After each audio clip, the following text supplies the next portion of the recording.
straw and your milkshake, and I drank your milkshake.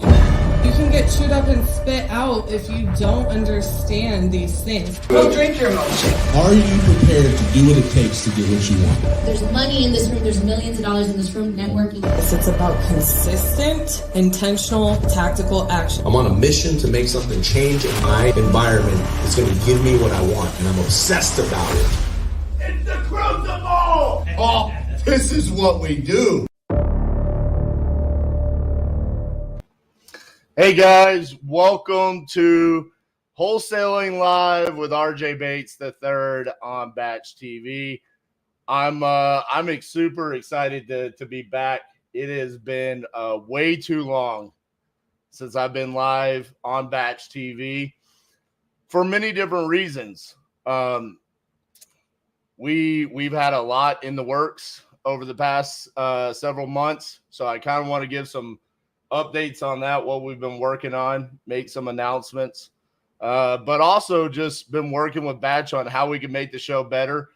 Unfortunately, we had some circumstances with YouTube. They were a little bit concerned about some of the stuff that we were doing on here, and so we had to figure out workarounds for that. So this is going to be our first trial run on making sure that we're doing everything that they want us to do in the way that they want us to do it. But also, I have such a passion for doing this. I mean, going all the way back to the 50-50-50, the Batch TV. I think this is technically the 39th episode that I've gone live for Batch TV. So I'm approaching 100 episodes of going live doing this. It just kind of became part of who I was and our brand and everything like that. So I'm excited to be back. Happy to see some of the returning faces. I know it's been a while, but my good friend Kip Stevens just wanted to be that guy to say, glad you're back. He's still looking funny, and knickers get up with a ball cap. I'm back. Okay, nothing changed here, okay? The funny thumbnails, that was one of my things, is I said, hey, I want to change the thumbnails. I want them to be more fun. I thought the ones that we had going on there for a while were a little bit too serious. Horacio says, yo, what's up, bro? Glad you're picking this back up. Absolutely.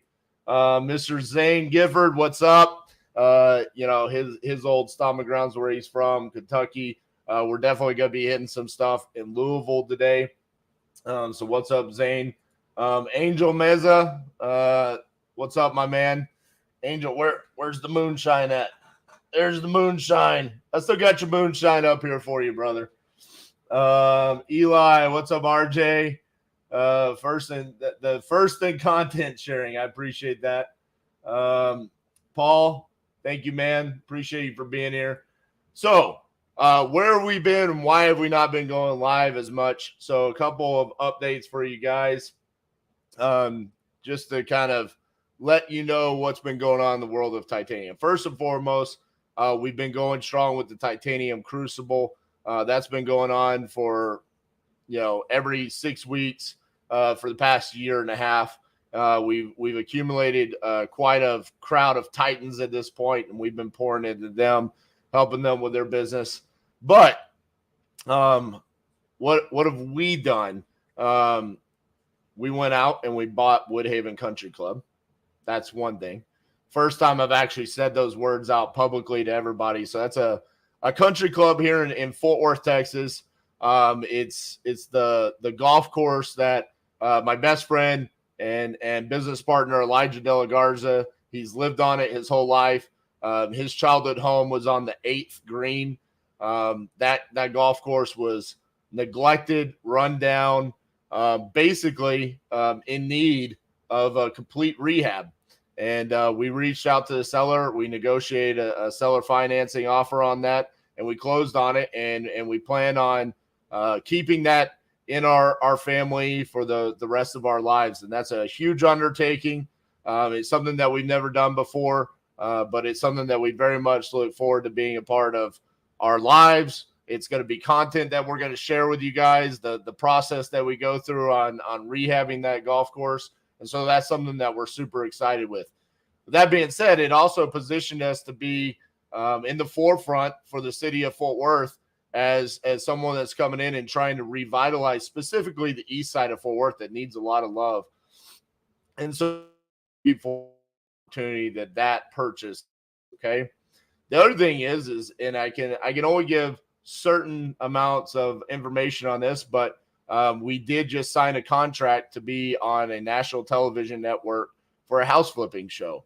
And that's life-changing for us. Super exciting. I can't give too many details about the show name or the network or anything like that. But for anyone out there that has deals specifically in Tarrant County or Fort Worth, Texas, we're looking to buy right now because we are going to be flipping those houses on national television, and looking forward to taking the Titanium brand and everything that we've been working on for the past decade to a whole nother level. That being said, the cool thing about all of this is that it still enables us to bring this type of content to you guys. This is not going to go away.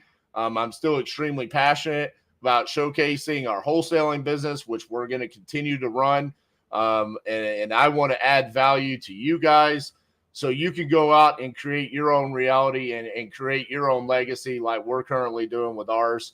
And again, I wouldn't be where I'm at today without wholesaling, without a company like Batch, without the opportunities to come on here and bring this type of content. So all of those things are vitally important to us, and that's why it's so important to me to be able to bring this show back to showcase how we properly utilize the Batch tools to go out, source motivated sellers, and get deals. So that being said, I'm on cloud 9 today. And so the only thing that can make today better is we go get a deal in Kentucky. Okay. And so, like I said in my short little description, Kentucky's known for horse racing. I said whiskey. Apparently it's bourbon. Okay. So we're going to say bourbon, bluegrass, and me getting really good wholesale deals. Okay. The first time we did a Batch TV episode in Kentucky, I got a deal that we made a $50,000 wholesale fee on. So let's hope that we can replicate that today. All right. Derek asks, this is a great question. Derek says, if you get a deal today in Kentucky, can I buy it? Absolutely. Let's do the dispo on the show as well. That's what I'm talking about. Okay. All right. A couple of things. People have been asking me about the changes that have been made to the TCPA compliance, integrations with Twilio, all these types of things that are going on with texting and SMS features on Batch. Okay. So the thing about it is that I did a 5-day masterclass. Okay. And I showcased how we are currently utilizing text messaging inside of our business here at Titanium Investments. Okay. If you did not get that, okay, I have it recorded. I did it freely. I'm willing to send it to you. Okay. Here is what I need you to do. I'm going to put my email in the chat right now. Okay. Email me Batch Leads Masterclass, and I will simply respond with the YouTube playlist. It's 5 days, about 5 hours of content. It showcases everything that we're currently doing at Batch. I'm going to do it today, but there's certain things that I already have set up in my accounts. So there's going to be bits and pieces that you might not have answers to. So if you want that, email me. I'll send you that playlist, and you can go back. You can review it on your own timeline and kind of just follow along step by step. Okay. I made that for you guys. It's available. I'm not selling it. I'm giving it away for free. So it's there for you. Okay. So please email me. Don't reach out in a DM or anything else. Don't do it in the chat here. Send me an email and I'll get it over to you. Okay. So that being said, what we're going to do today is one of the things that we've had to do is now we have to have multiple Batch Leads accounts. Okay.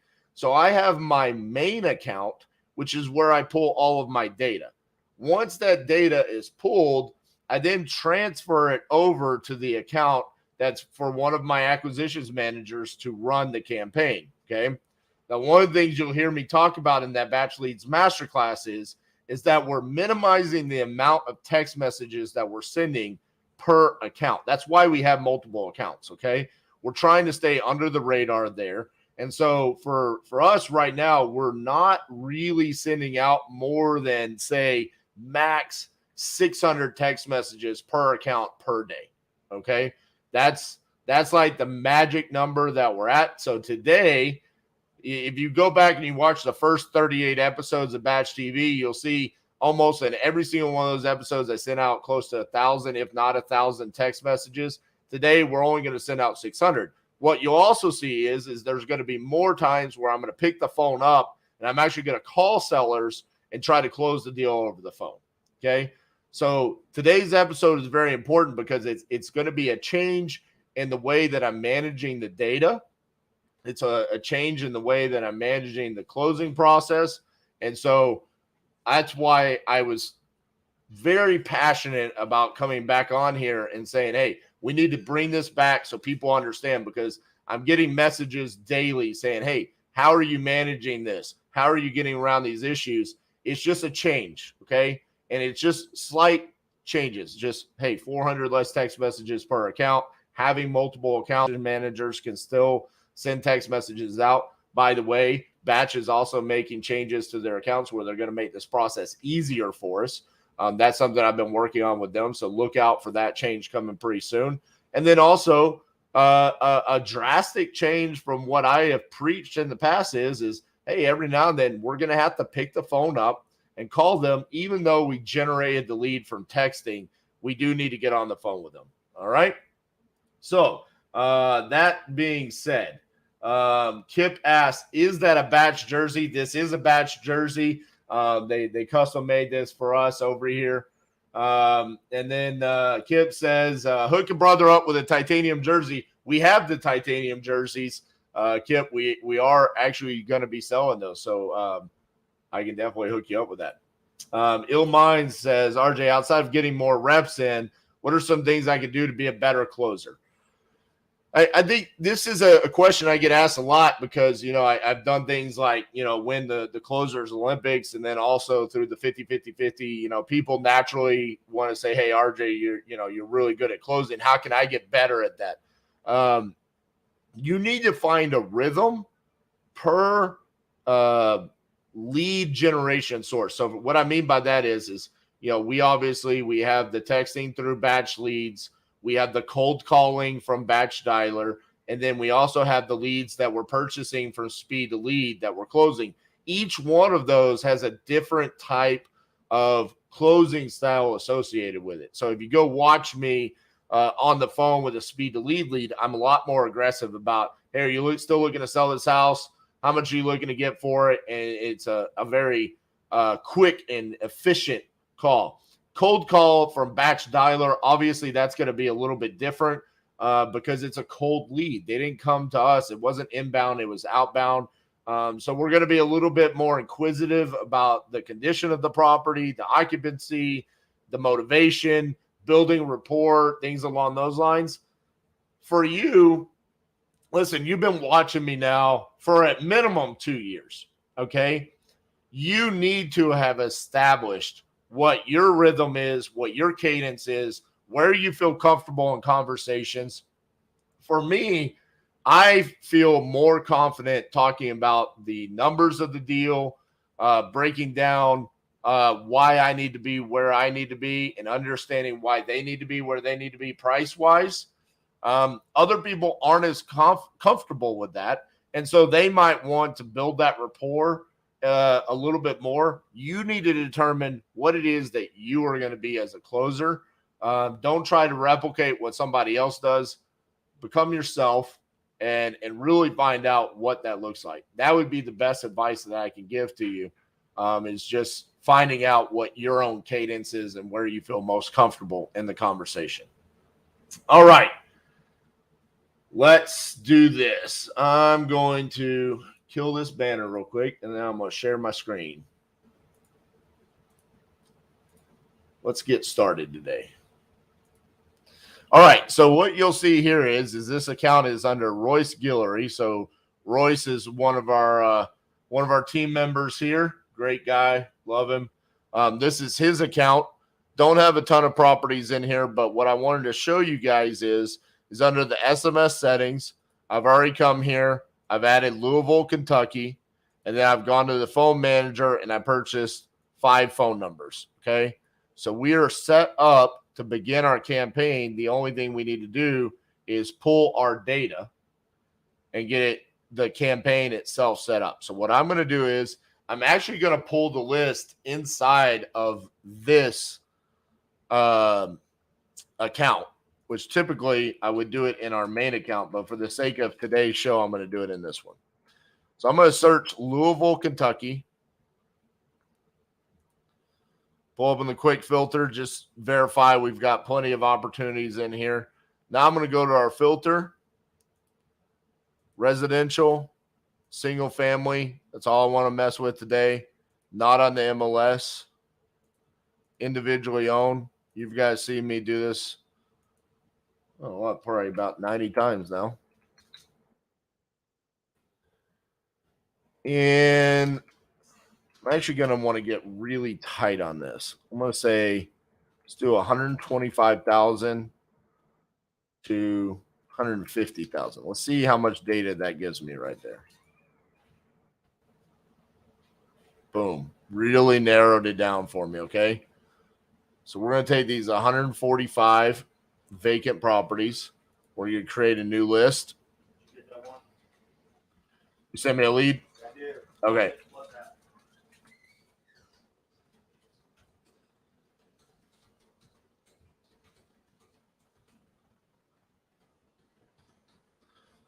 So we've got Louisville, Kentucky acquisitions absentee, today's date. We're going to tag it as vacant.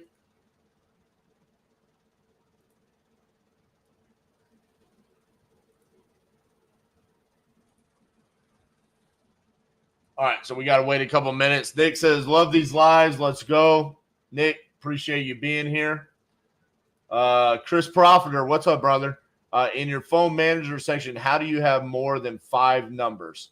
I only have 10 on here. I know what you're talking about. Have you attempted to buy more than 5? Because we have not run into an issue when we try to go to 10. So check that out, Chris. I thought I was going to have to kill those 5 in Fort Worth, but I didn't want to because I still have a couple of conversations going on there. So try it out and see. Illmind says, how are you determining what cities to target in random states like Kentucky, just based on population activity? Well, yeah, I mean, to be honest with you, man, we've been doing this for so long now nationwide. We have a pretty good idea of the markets that are really good for us. Louisville has been a really good market for us. But it is based off of population. The other thing that we are currently doing to determine which markets we want to be in is we use Investor Lift for dispositions. And so we can actually go into Investor Lift and see how many cash buyers we have in a market. And then, if we have 1,000 cash buyers, say in a market like Fort Wayne, Indiana, then yeah, let's run a campaign there. Where previously, before we were using Investor Lift, we might not have known that that would be a good market for us to go to. So that's really helped out as well. Okay, so we took those 34 pre-foreclosures. Now we're going to take the 7 inherited. Take these 54 tax defaults.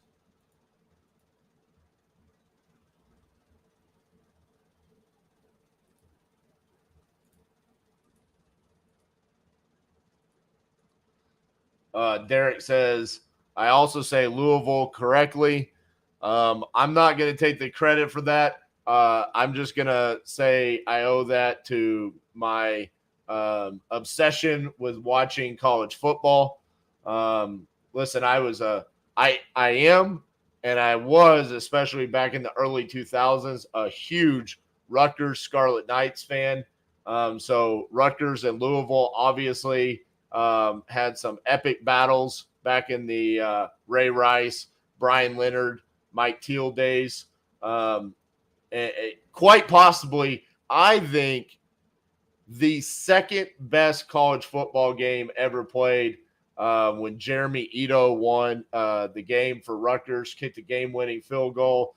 Rutgers fans stormed the field on Thursday Night Football, one of the best games I've ever watched in my life. The only game that I could think of that was better, personally for me, was when the Texas Longhorns won the national championship against USC in 2005. So I have to give some credit to college football for me understanding how to pronounce some of these locations. Hopefully that didn't bring up some bad memories for some Louisville Cardinals fans there. All right, so we took up the 576 liens. Okay, the next thing we're going to take is these 40 expired listings. And then from there, I'm going to go to my properties tab, and I'm going to see where that leaves us. What I want to end up with is I want to end up with the perfect number of 600 for our campaign today. But I also want to make sure that we're trying to get properties with multiple tags. And what I mean by tags is every time I'm pulling this, when I pull the pre-foreclosures or I pull the tax defaults or I pull the vacants, I'm tagging it as that, right? I'm tagging it as vacant. I'm tagging it as pre-foreclosure. I really want my 600 today to have a minimum of 2 tags, because that tells me if it's inherited and tax default, if it's pre-foreclosure and vacant, if it has a lien and an expired listing, that's showing multiple signs of motivation. Whereas if it's just tax default, that could be old information that hasn't changed. It could be incorrect information. This isn't a flawless, perfect system, okay? So we really, back in the day, we would have been okay with that. We're going to take our chances because we basically had a limited amount of text messages that we could send. But because the carriers are coming down on us harder, and it's a little bit more difficult for us to get these deals under contract from texting because we're limited on the amount of text that we can send, we need to be more hyper-focused on the data that we're actually messaging, okay? All right, let's go back here. Oh, still uploading there. Let's see. Ill Mindset, are you still landing one contract per around 2,000, 2,500 texts? I remember that was your metric a while ago. Curious to know if it's gone up or down or remained the same. So what's funny about this is that now that we're sending out less text messages, but we're more hyper-focused, we've actually seen those numbers go significantly down. And we're more effective now texting, which is crazy because I honestly thought that was not going to be the case. I thought this was going to really hurt what we were doing as far as texting, and it was just going to be more of like a supplementary form of marketing, but that's not the case. We're seeing on some campaigns where we're getting contracts for 450 texts sent out. We're getting contracts. We've run some campaigns in North Carolina where we got contracts and less than 200 text messages sent. If you go watch the master class that I did, I got a contract within the first 25 text messages that I sent. Again, it goes back to the foundation that you're laying with your data, though.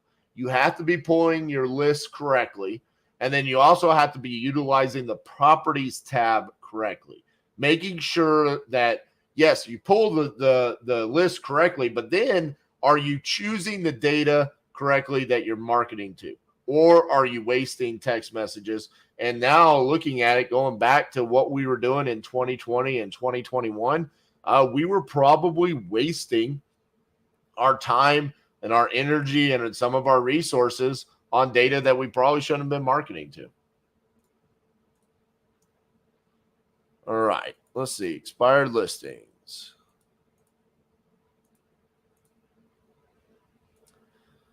All right, so far we've taken vacant, we've taken pre-foreclosures, we've taken inherited, we've taken tax defaults, we've taken liens, and we've taken expired listings, okay? Let's go back here to our filter. This was Louisville, residential, single family, not on the MLS, individually owned, 125,000 to 150,000, and then 50% to 100% equity. Okay. So the only thing that I'm going to change here, if I don't have enough data, is I'm going to change this estimated value. This is the number that you can play with. So if I don't have enough, what I'm going to do is I'm going to come back and I'm going to go from 150 to 175. Okay. So let's go to our properties tab. Select that, skip trace, no. I want to go to 2 or more tags and apply that filter and see what that gives us. Only gave us 93. You see how important that is? Okay. Now let's go to 1 tag. Altogether, we pulled 756 records, but there was only 93 that had 2 or more tags. So based off of what I'm trying to accomplish right now, I still need to find 507 more properties with multiple tags. So let's go back. Louisville, Kentucky. Filter. Residential, single family, not in the MLS, individually owned, 50 to 100. I'm going to open this up a little bit more. Okay, so I'm going to do 150,000. I said I was going to do 175,000, but we're significantly behind the 8 ball on the amount of data that we're going to get. So I'm going to open this up to 250,000 and see if that can help us get some more data. Okay, so that gave us 428 vacants.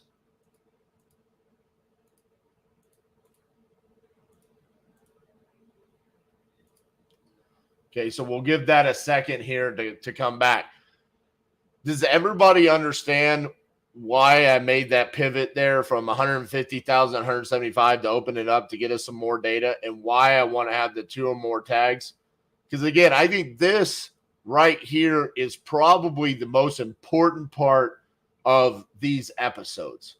And I think in the past, I probably did a poor job of explaining that. Even some episodes, I already had the data already pulled and we just went right into the texting. There's not really a secret sauce to the texting. Yeah, the initial text templates, the quick replies, the closing ability, when we're actually having the conversations, that's important. But what we're talking about right here is how can we make this scalable where we're putting our team in the proper position to be able to close deals. I think this is what differentiates us right here. And this is why I'm so hands-on with this inside of our business here at Titanium, because I feel like this is vitally important. Okay. So I just want to make sure if you guys don't understand why I'm doing what I'm doing right now, please ask questions. Okay. This is why I do this. This is why I go live for you guys so I can help you. All right. All right, let's go back here. So we took the 428 vacants. Let's go to the 172 pre-foreclosures. Still importing in. All right. Mr. Mark Boyd, what's up, brother? Good to see you.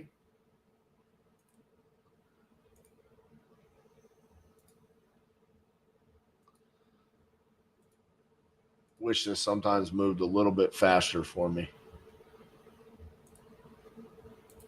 Especially when I'm live.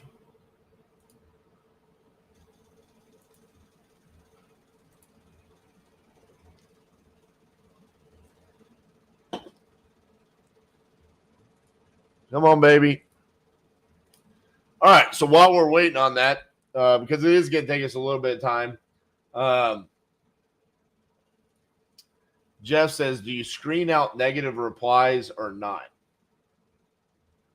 I don't know what you mean by screen out. I mean, we're going to get negative replies today. I mean, we're going to get them probably in the next 20, 30 minutes once I'm finished pulling this list and get it skip traced. But no, I mean, they're going to come in and we're going to have to live with them and deal with them. What platform do you use to text? It's right down there at the bottom. Half off your first month using batch leads. Now, if you're talking about which third-party integration we use Twilio. But the platform that we're actually texting on is batch leads. Welcome to the show. Because with that question, I'm assuming this is the first time you've seen me on here. Listen, it's important that you understand that on the texting platform itself, almost all of these, Sherpa, 80/20 or whatever that one was, all of these are going to eventually have to have some form of third-party integration. Derek right here says, Twilio told me to kick rocks. That's why that batch leads masterclass would be extremely important for you, because I will show you how you don't get on their radar to get told to kick rocks, because they're going to tell everybody. The other thing is don't go on there and say, hey, I'm using batch leads, because they're going to say, oh, okay, you're not doing things correctly, and they're going to just boot you out.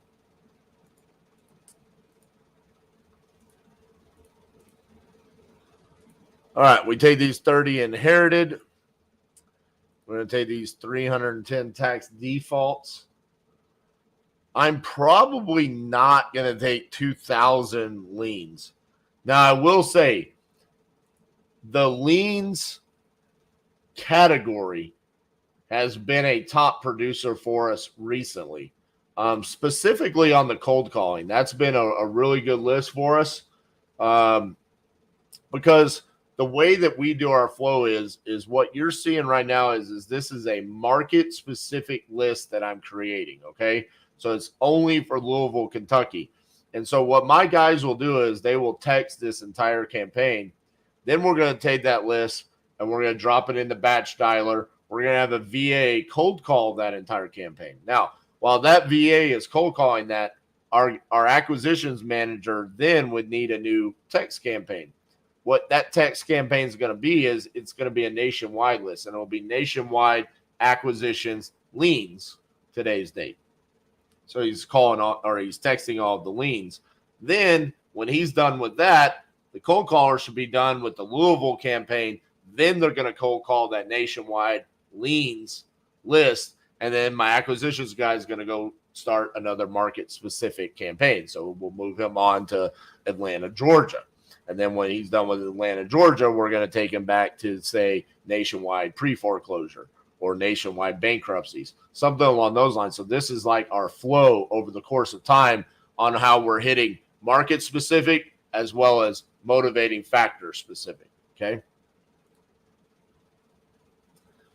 Let's see here. Going to take these tax defaults.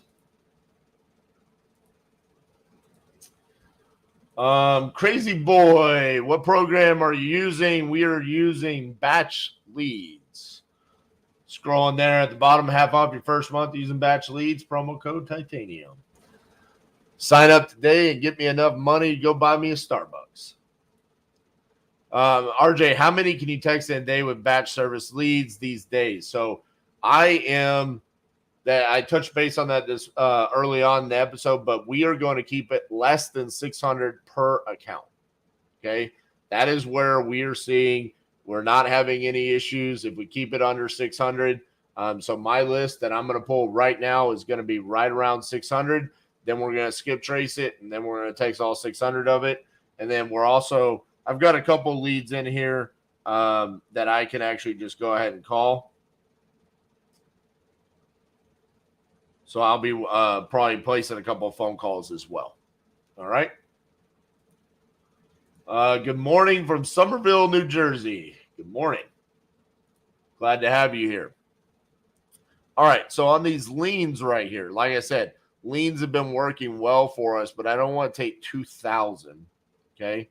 So probably what I'm going to do is I'm going to take 500. So right there, custom 500. We've got to wait on the tax defaults to keep going in. The reason why is because, again, remember, we're trying to find properties that have 2 or more tags. And so if I take all 2,000, first and foremost, it's just going to take a long time for all 2,000 of those to import in.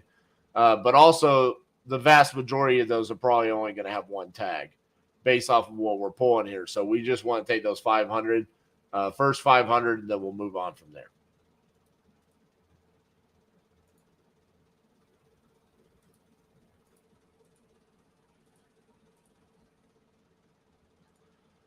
All right, and then the last thing that we would take would be these 236 expired listings. And then when we're done with that, we'll go back to the properties tab to see how many properties we have with the multiple tags. You guys have any questions so far? It's almost identical to how we used to do things. Specifically on the list pulling side of things. I mean, that really hasn't changed. It's more about once we go to the properties tab, how we're kind of managing the data and what actually goes to a campaign and what doesn't. Do you turn on the setting to remove the national DNC numbers? Ben, I'll get there once I start creating the campaign. I personally do not. But again, that's a personal choice. I can't advise you for or against that. I think that's just a decision that you have to make internally on how you want to manage your business. But I personally do not scrub against the DNC list. Mark says, when you make calls, are you using numbers for that particular zip code? So obviously we're using numbers inside of our batch campaign for that. But when we call, no, I'm actually going to be using this antique right here, this landline. It's an 817 phone number, or I'll just use my cell phone.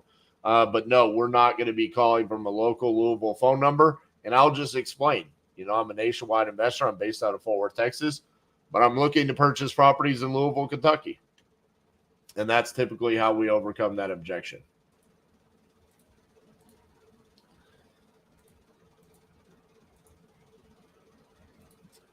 All right, still waiting on the 500 liens to go through for us.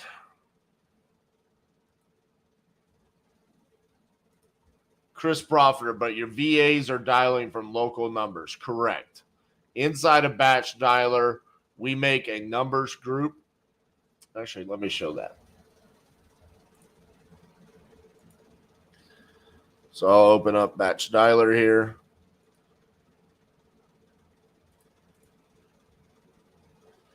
So in the phone system, we have number groups right here. Here's all of our number groups that are currently active. Each one of them has 13 phone numbers, and they're all local phone numbers. So you see here, all these Georgia, these are all local Georgia area codes, and they're all in the number group Georgia, and then they're assigned to a specific agent, and then you can see how many dials have been made per phone number so far today. And then if you go to the campaigns, you'll see the specific campaigns that are going, and then you can see which ones are being called on right now.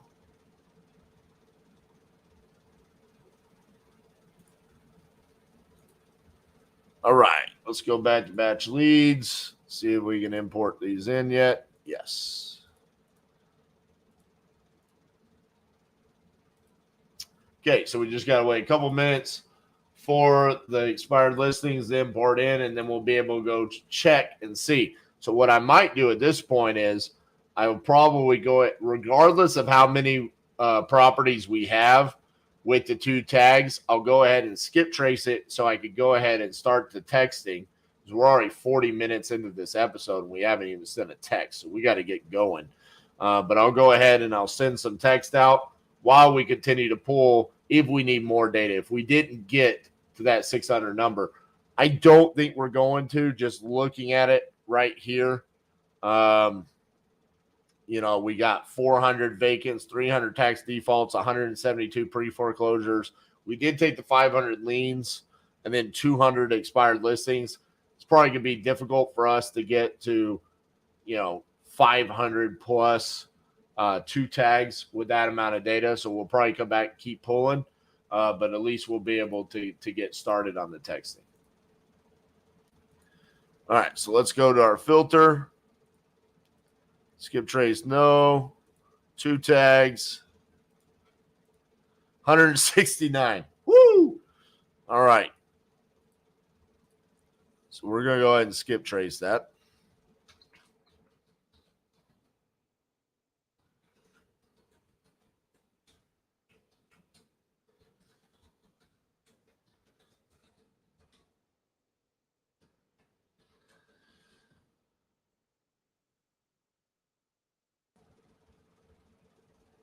All right. What do you use for skip tracing? Everything that we're doing is being done inside of batch leads. So that's what you're watching is, and that's the point in these episodes here, is that I'm showing you how we do everything from start to finish. We pull the list, we skip trace it, we send the text out. Everything is done inside of batch leads. Yep, just like Dustin said, it's all batch leads. All right. So 169 records here. You'll see this Fort Wayne list right here was actually the list that I pulled in skip trace for the batch masterclass. This is the only thing this account has been used for. Paul says, how often do you hit the list again? Okay, so we're going to hit Louisville today. Then it's going to be cold called. Then we're going to go back and we're going to have our guy hit all of the liens nationwide. So that part of this list will be hit again via texting. And then that's going to get cold called. So then it will be hit by VA cold calling it again.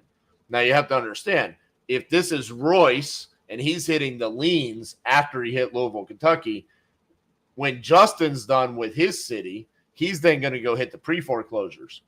So he's also going to then hit all of the pre-foreclosures inside of Louisville as well. And then that VA will hit all of the pre-foreclosures in Louisville. And so the thing about it is the way that we're managing our data is we are always hitting the data over and over and over again.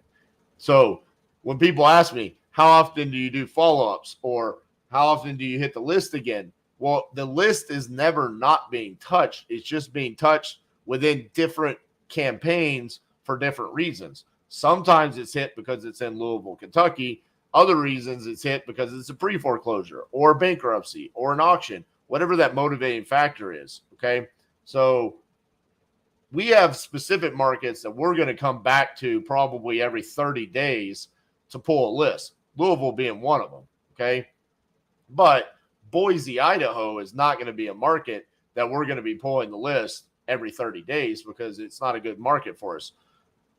But we still need to be touching base with it because the market is not always going to be the way it is today in Boise, Idaho. And in fact, now are the times where the market could be shifting inside of Boise, Idaho, and I want to know that. So we hit that probably say every 6 months or so. And so we just have kind of different markets that we treat differently. What do you put in the text to new sellers when cold calling? What do you put in the text when cold calling? Well, if you're cold calling, then you're not texting them. It's either we text, which we have 28 initial text templates, and then if we're cold calling them, we're not texting them. We've already texted them. So we run the whole text campaign, and then we're done, and then we cold call them.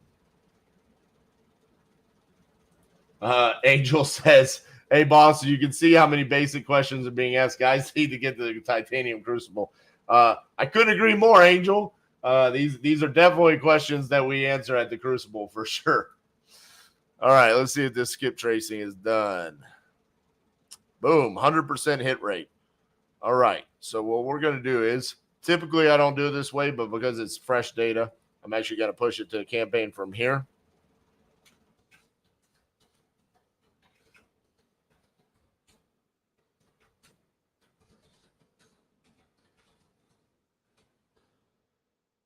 All right, today's date. Market, Louisville, Kentucky, time zone, Central. Boom. Scrub National, do not call this. I'm going to keep it on no. And then we save. Wait for that to import in. We're going to use our primary text templates. Okay, so those are our 28 initial text templates that we'll be sending out to.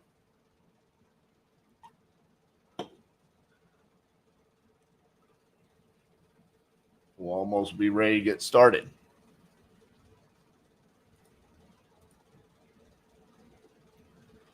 Once this changes right here, you can come down and you can see the upload in progress. Shouldn't take too long because it's a kind of a relatively small list. Now, the other thing I want to talk about is the difference now with me sending text messages out in comparison to the last time I went live on Batch TV. I'm only going to send them out about 25 at a time. Okay. Previously, you would see me send them out 100 at a time. Okay. So that's another big change, just to try to stay under the radar of what the carriers are looking for. So we're going to go ahead and send out these 25. The other thing is if you click out of this screen and then you come back, you will actually see, let's do it real quick. Okay, we go back.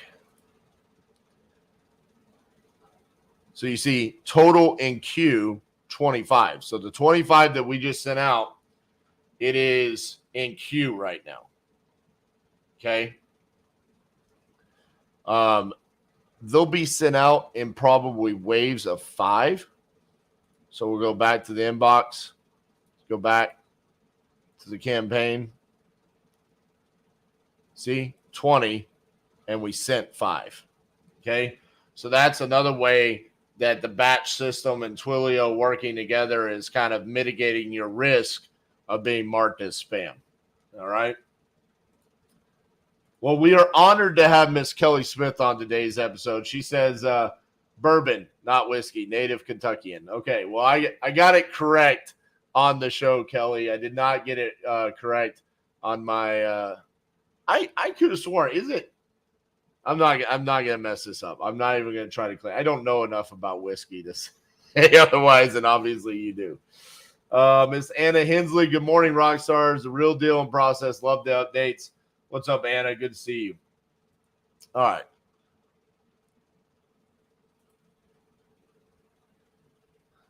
All right, so we got our first response.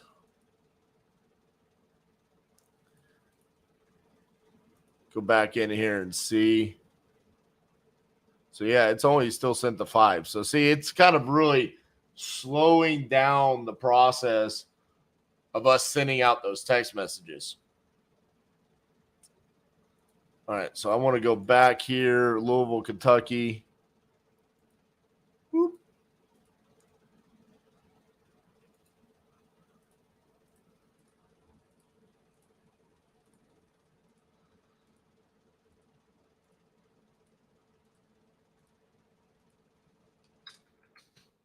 So we did 150,000 and 225. So we need to do 225. Uh-oh. What did I do? I just changed something I've never changed before. All right, so we're going to do that, 225 to 350, and see what that does for us.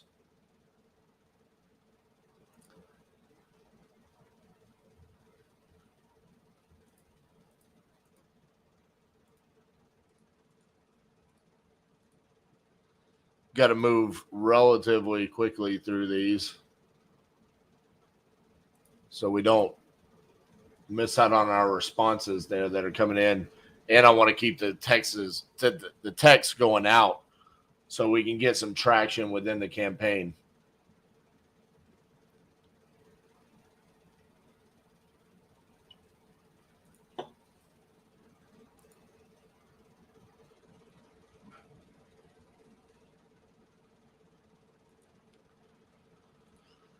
Man, I appreciate you guys so much. We got 65 people watching live right now. we haven't done this in months. There was basically no notice that we were going live, but I blasted it out last night about 5 p.m. I appreciate you guys so much for showing up, supporting the show, continuing to support everything that we do here. Means a lot to me. So I just want to take this time while we're waiting. Cassie says there's not nearly enough likes though.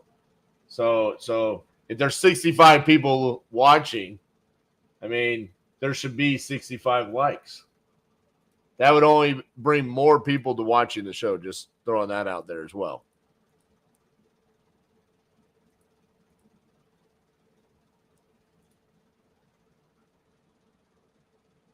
Cassie, I just want you to know that you bringing that up just got us 6 likes. Well, I'm here for you. That's what I do. Did y'all miss Cassie? Should we make Cassie get on camera today? I don't know if Cassie's going to want to go on camera today. I'm not having, my best look today, but I'll say hi. I'm not seeing all the comments, so I guess that's a no. You're not seeing all the comments? There's comments. Roxy says 65, it should be 10x the amount with the fire you're dropping. Well, I agree. I'm just not famous yet, Roxy, so it's going to come. Chris says texting 50 at a time too much. Probably not. I mean, to be honest with you, it's kind of the system's already suppressing how they're being sent out. I think the whole goal here is that you don't want the carriers to think, how in the world did this person just type with their fingers, 50 text messages in this short amount of time frame? The system is suppressing it to 5 at a time already. So why not do 25? Because otherwise you're waiting for those 50 to be sent out in queue anyway. So why not just do the 25? And then when you're done, then you can go do 25 more. Is kind of my thought process. Derek says I binge watched the 50-day challenge when I had COVID. That's cool. Well, it's not cool that you had COVID. It is cool that you binge watch the 50-day challenge. But lots changed inside of the system since the 50-day challenge. Sometimes I go back and I watch those videos and I was like, holy shit, man, Batch has really changed a lot. Over the past couple of years, a lot more options, a lot more. It gives you a lot stronger chance to be super niche on your data. So I appreciate that. But that was a life-changing 50 days for me. So I appreciate the support there. Chris says, do you think it hurts to have a few message templates to add to a campaign to increase the amount of initial unique text sent out? For example, we have 3 primary message templates in hopes to fly under the radar. No, I don't think that's a problem whatsoever. As long as you're sticking to the core competency of what the initial texts are. We're not talking about real estate. We're not trying to get them to sell their property in that initial text. We're just trying to start a conversation. If that's what your initial texts are doing, the more the merrier. In fact, you should always be trying to add more to it. So I absolutely think that's a good thing that you've got going on there.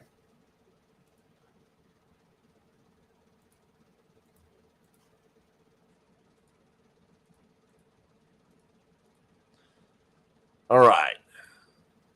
Let's go to our inbox real quick.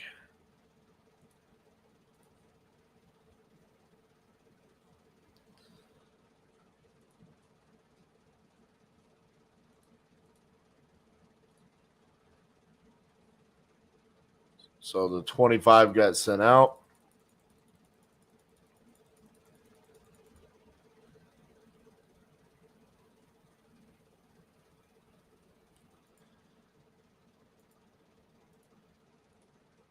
Skip trace, no. 2.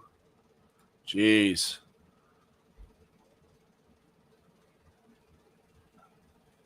We're not getting to where we need to be.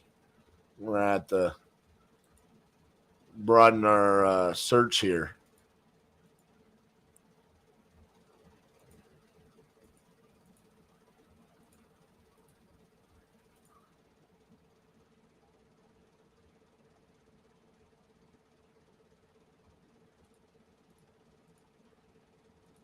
I didn't want to add the duplexes and triplexes, but we got to do what we got to do.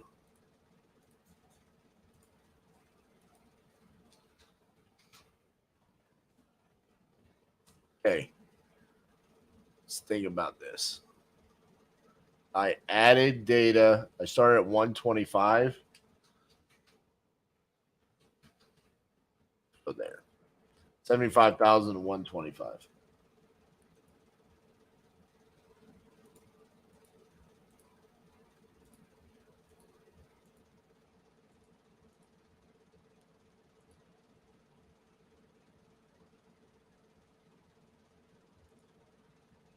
Lawrence says batch can only let you send 200 SMS a day.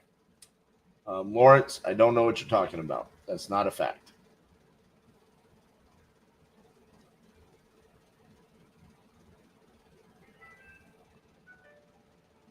Here's a call.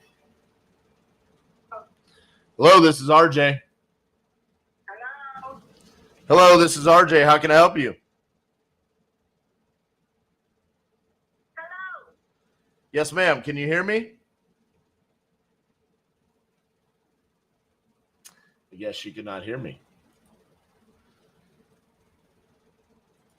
When someone calls, how do you match their number to the property info so quickly?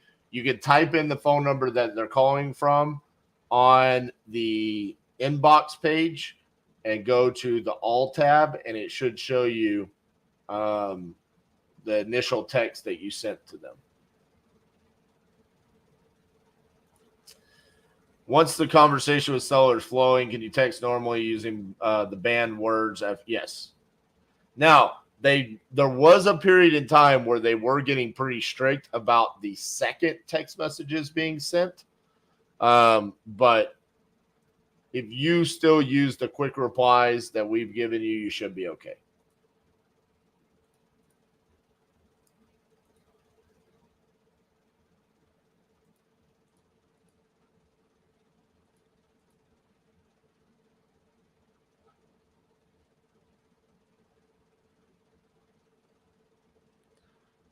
Let's see if I can call that person back.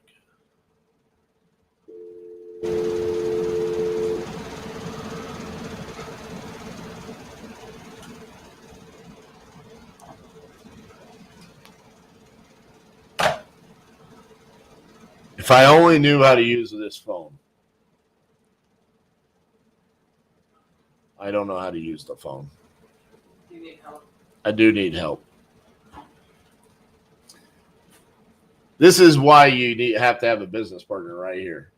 So when you need help on how to use a landline, they can come teach you. Who you trying to call? The last person that called me.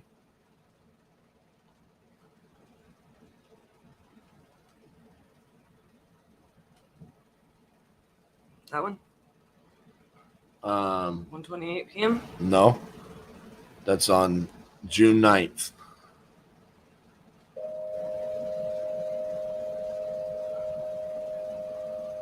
Oh, so you don't know either. No, I do, but you're just punching buttons. Shh. You need to hush. She didn't know any better either. I do.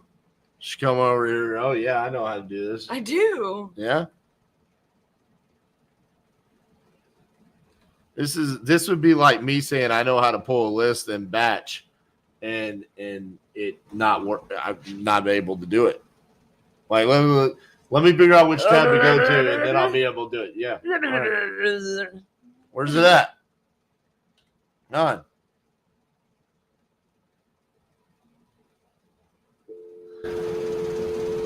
A vote real quick. Do y'all think she knows what she's doing right now? I don't understand. I don't understand. What? If you would just shut your pie hole for a second and let me push buttons, I would have already push had buttons. You just talk to the camera. Let me handle this. Hey guys, don't worry about it. I'm just gonna push some buttons over here and hopefully it works. Okay. But I know what I'm doing. Just trust me. I'm gonna beat you. Yep. I agree with Chris. Look, see where it says recents? It's this button and then recents. All calls. That one. That one. Yeah. How do I call it? You go Call.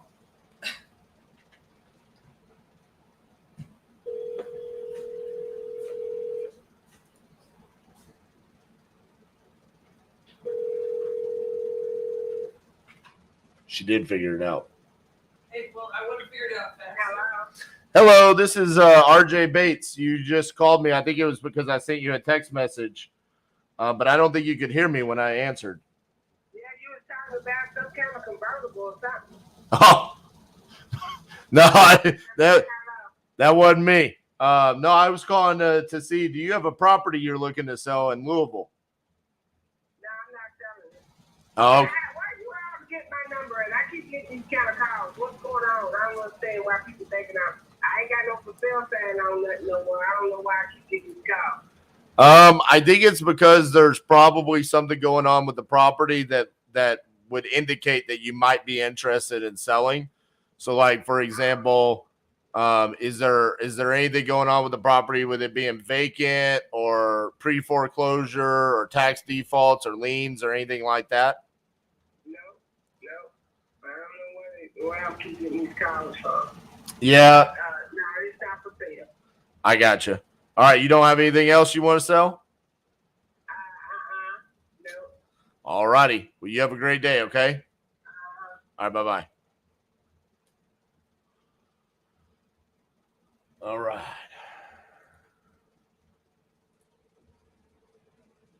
Man, these 638 vacants are taking forever to go through.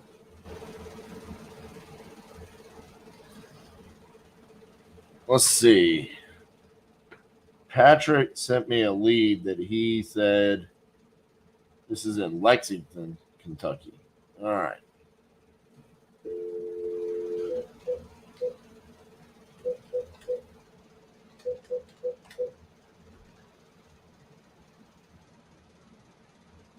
James.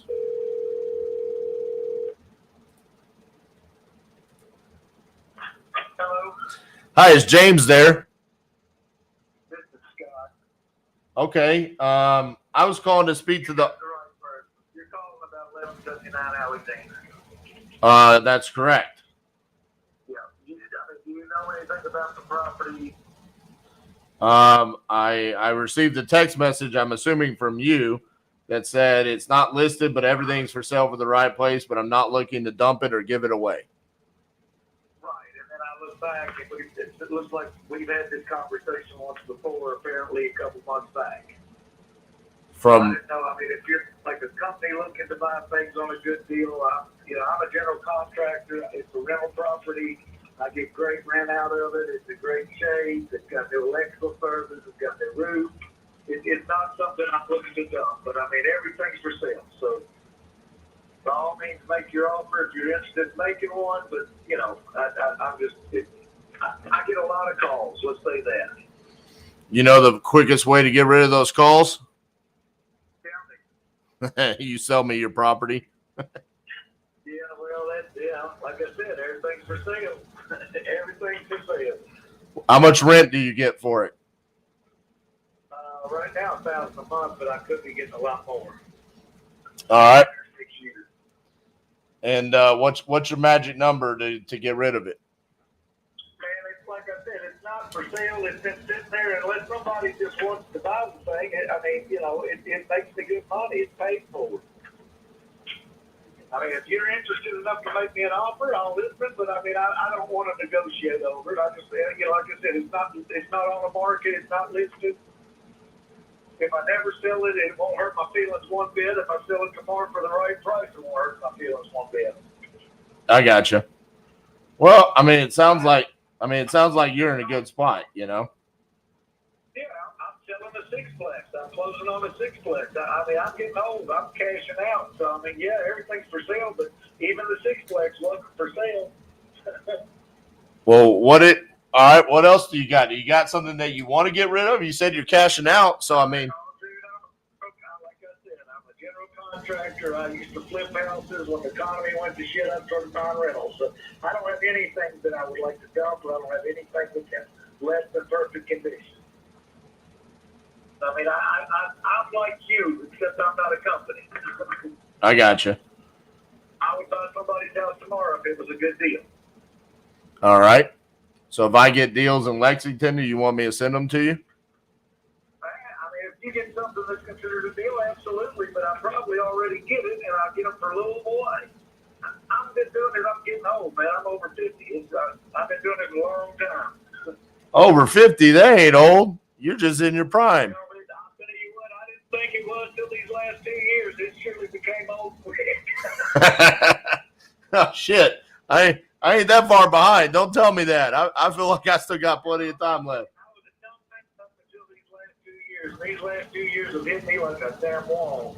But see, this is why you need to sell me all your shit so you can go enjoy the rest of your life. You don't have to worry about it anymore.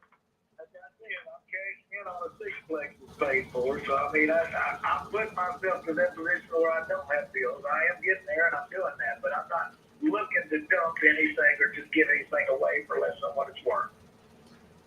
Would you, I mean, that's the best way I know to say it. would you ever sell or finance something? Oh, absolutely not.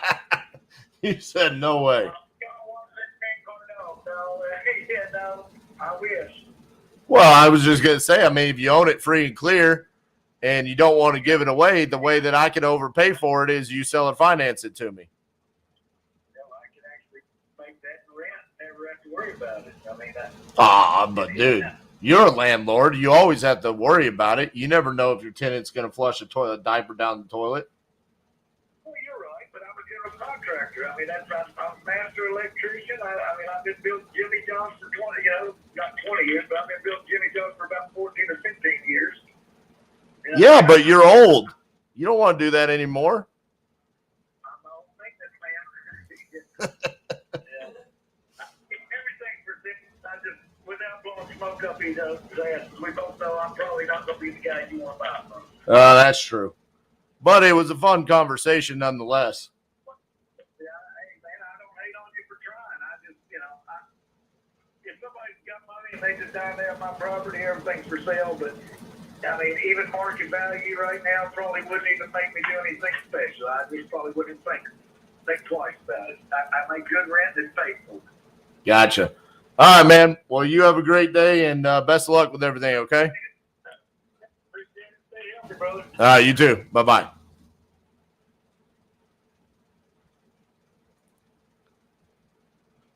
He said, hell no to seller financing.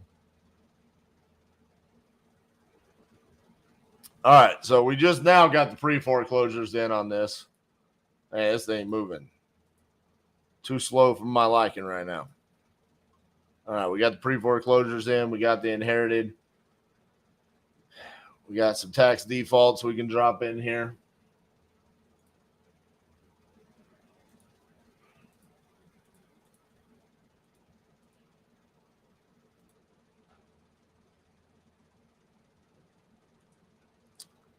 Take these expired listings.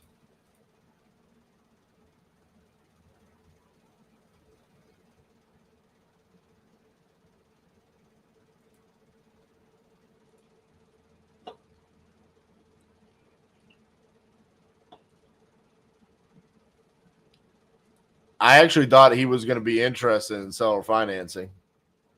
He sounded savvy enough, like, yeah, I'd consider doing that. I thought what was going to be the deal killer there is he was going to try to hit me with a super high down payment.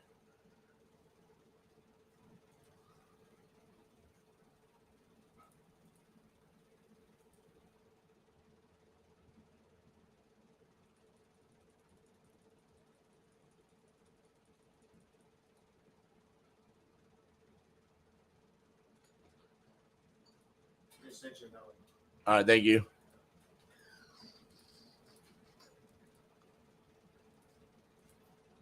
$37. Jesus, we are never going to get to where I want to be.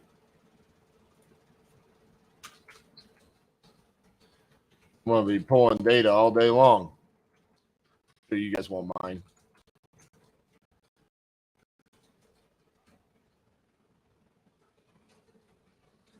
Some of y'all are crazy enough. You used to watch 8 hours a day.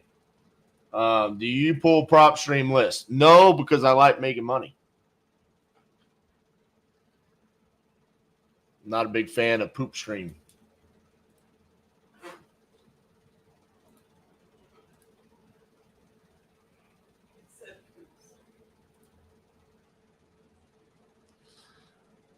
Yeah, but I'm a personal injury lawyer that works 80 hours a week and I own a property all over the place. I don't want to get a postcard from you, and I don't want to hear from you either.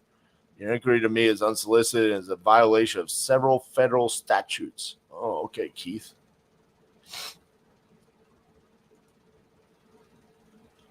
Not sure I was interested in this shit box anyways. Boop.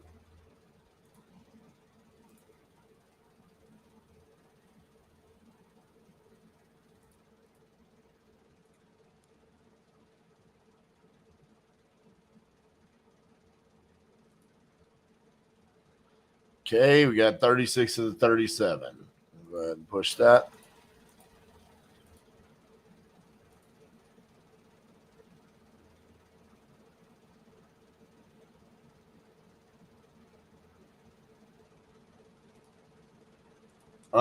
Have you experienced any problems with batch dialer? Yeah, I have.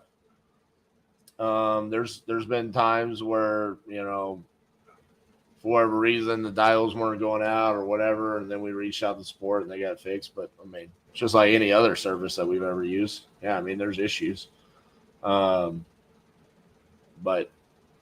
never something that lasted longer than, a couple minutes or maybe an hour. Ask Karen, Keith, if it was a misdemeanor or a felony. Oh, that would be good. All right.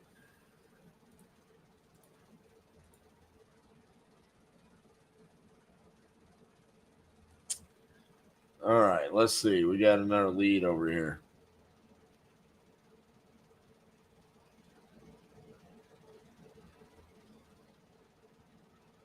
Okay, April says, do your research and give me an offer. No one ever gives me an offer. This guy wants $200K.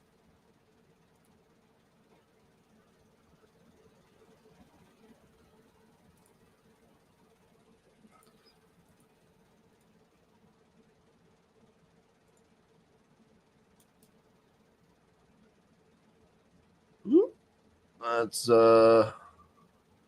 appears to be full market value.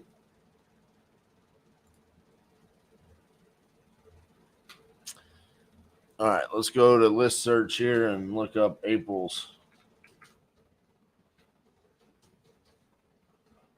Youngtown Drive, Louisville, Kentucky.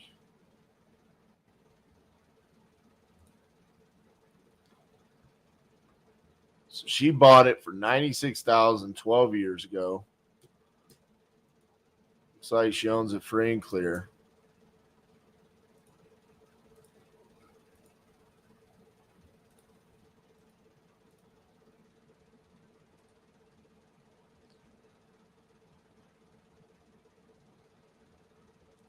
Yeah, tighten this up a little bit. Maybe we'll get less comps. Bring in your built. Still too many. Tighten it up. There we go. We got 215.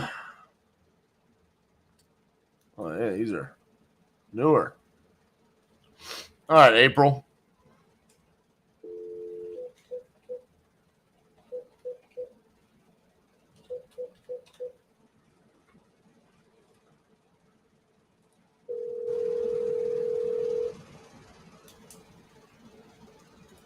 Patrick got. Hey, is April there? Yeah. Hey, April, this is RJ calling you about your property there on Youngtown Drive. Okay.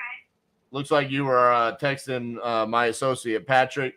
You said, do your own research. Give me an offer. Nobody ever gives me an offer. So I wanted to be the one that I wanted to be the first one ever. Yeah. So can you answer 3 questions for me? What are they? Is the property occupied? Unoccupied? Is it occupied? No, yes, it's occupied. Okay, it's occupied. By a tenant or you? Me. Gotcha. All right. What would you rate the condition?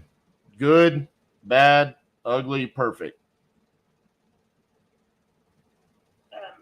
I mean, it's not perfect, but it's not bad, so it's good. It's probably great, not perfect, but it's good. So somewhere between good and perfect. Great. Yeah. Gotcha. How much would you want for it to walk away today? Well, that's an unrealistic question because I don't know. I mean, that's what you're supposed to give me an offer. I know. But see, the rules of negotiations is that if I give you a number first and you're going to try to get me up, but if I get you to give me a number, then I'm going to get you to come down. So that's why I need you to give me a number first so I win the negotiation. Well, since you're the one wanting me and I didn't really care if we had the negotiation, I'm not giving you a number. All right, you win. Let's see. Good condition. I could probably do somewhere in the range of 130,000. No, not even close. All right. What was your number? Well, I mean, just the Zillow and then like houses in my neighborhood, I mean, comps and stuff are way above that. Okay. So what's your number? Again, that's what I'm saying. So do your own research, and then you bring me a number. That's how negotiation works to me. If you want something, you do the research and you bring me. I just threw out $130,000. That's a lot of money. That's not worth. I mean, that's not even close. So, I mean, so do your research, do comps, the other stuff, and then do better. Well, I did look at comps. That's what I'm basing my offer off of. But I'm just curious. I mean, you said it's not close. I mean, does that mean 300,000? So 130, but then 3 houses around me just for one was 219, one was 240, and one's like on the market now for like 209. So again, do your research. So you're wanting to be in the 200s? Oh, she hung up on me. All right. Hey, Patrick, can you give me something that's motivated? Patrick over here giving me the full retail leads. He's probably laughing in the background.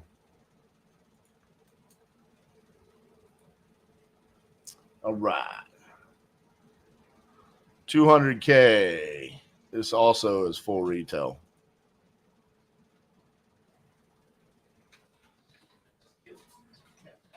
Yeah, your lead was cute. I was laughing. Yeah. Adorable. That appears run around.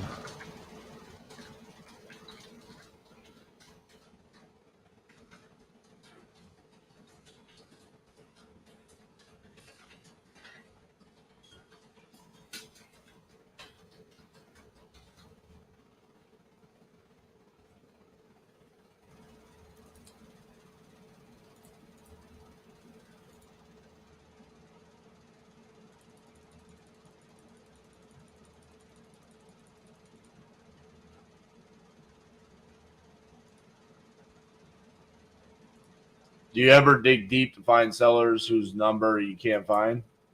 Not really. It's not really our thing because we're nationwide and we have so much data. We're not the type that wants to dig super deep to find those unreachable people.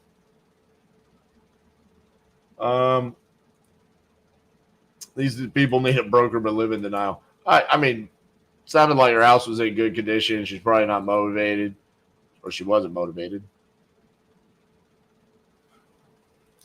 Liana, I'm not. No, I'm wanting to stick to just Kentucky today.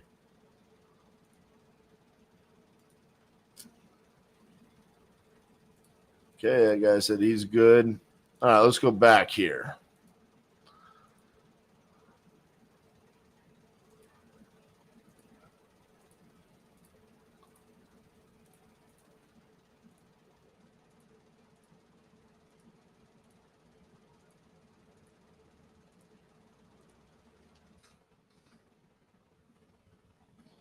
Okay, 75,000 to 50,000. Okay, we're going to bust this out the easy way. We're going to take these absentee owners, which I typically don't take. I want to get some traction going on with the campaign.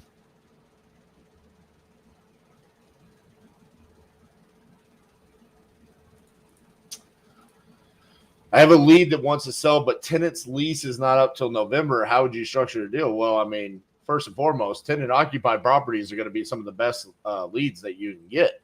I mean, probably close to 50% of your cash buyers are going to be landlords. So as long as the property is cash flowing, then you should absolutely just be able to wholesale the deal tenant occupied, and the new buyer just takes over the existing lease that's in place. They inherit that lease.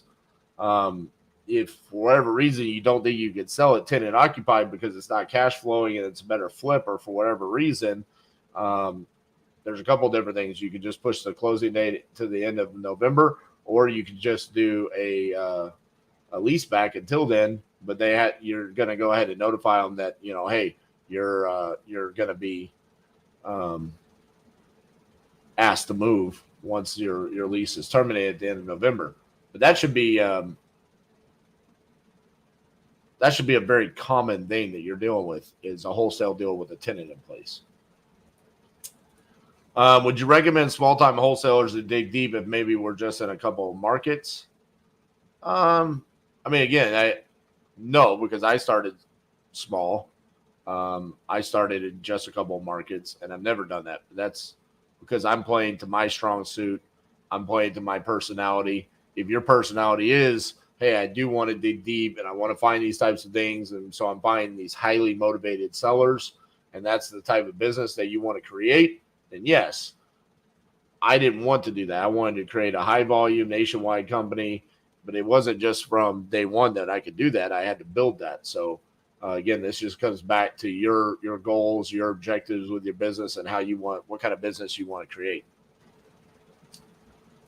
Jeff, you don't recommend absentee stacked with vacants? That's what we have. I pulled all the vacants in that price range, and I just stacked all the absentee on top of it.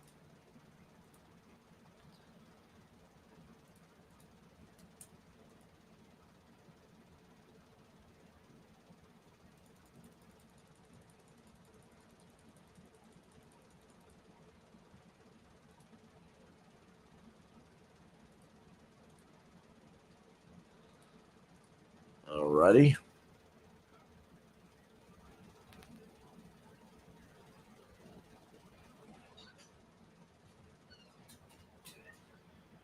So on the thumbnails, you know, obviously we've got the one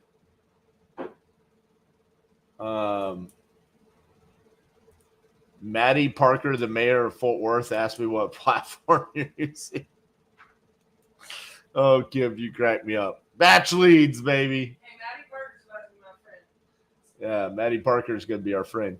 On the thumbnails, you know, I got the one where today's I'm riding the racehorse.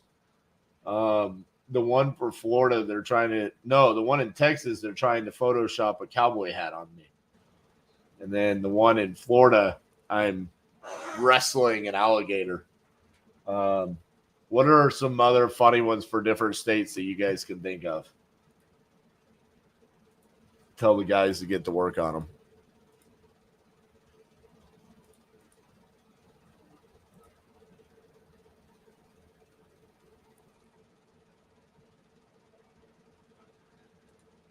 All right. We're still importing in these absentee.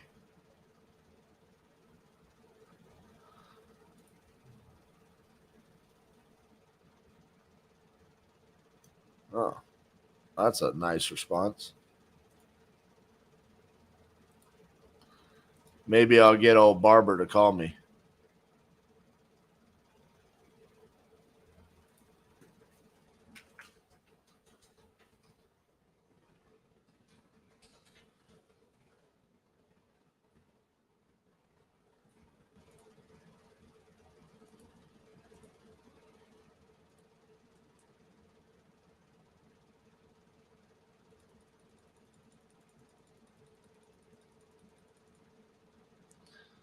All right, so we only have 145 to be able to send, so we got to get some more going in here. We're still pinning that.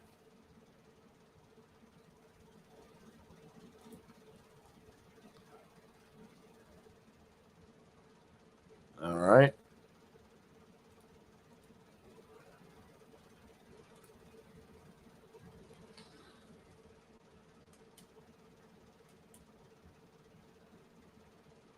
Please, for the love of God, remove this phone number. All right.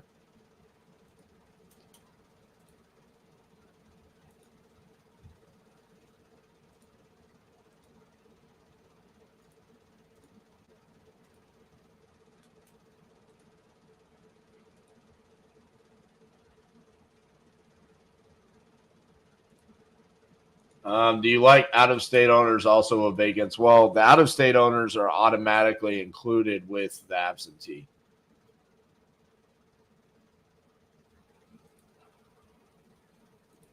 For Minnesota, jumping a snowmobile with a casserole. Yeah. Why a casserole? Is like Minnesota known for casseroles? What a weird thing.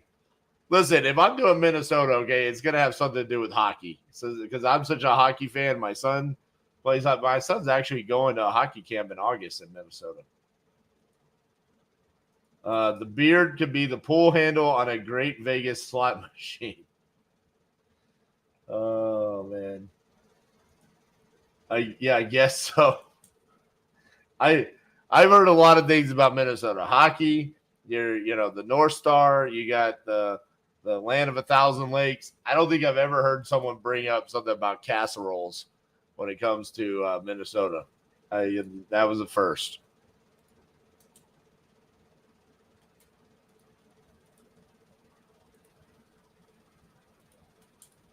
All right.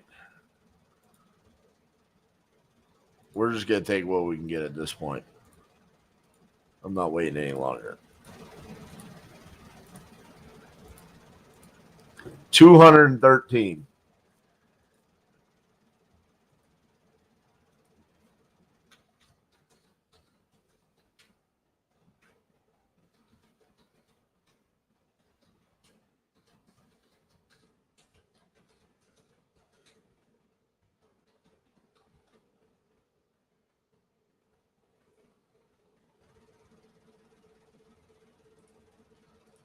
Chest bumping Elvis for Tennessee. All right. I like that one.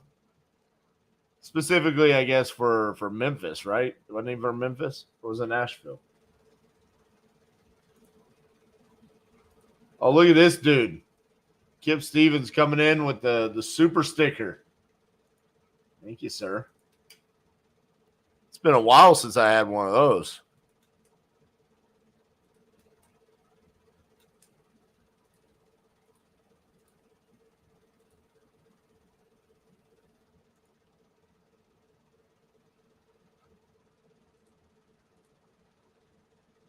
Will you be moving the Titanium headquarters over to the country club property when it's completed?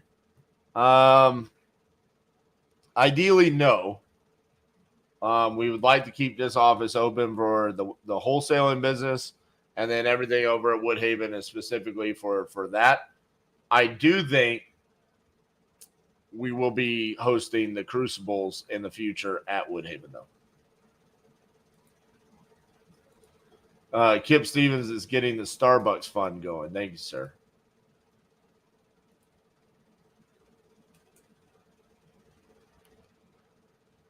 All right, let's push this to the campaign.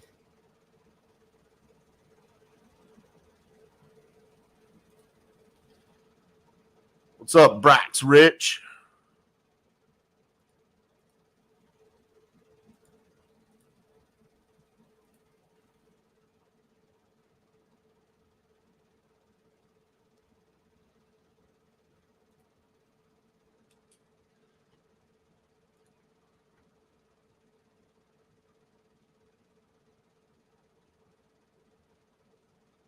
What we got going on over here with the VAs?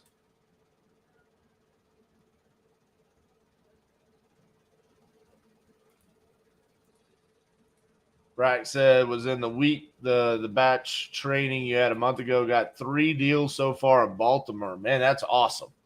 Congratulations. Thank you for letting me know that. He said, I'll be seeing you at the Crucible sometime this year.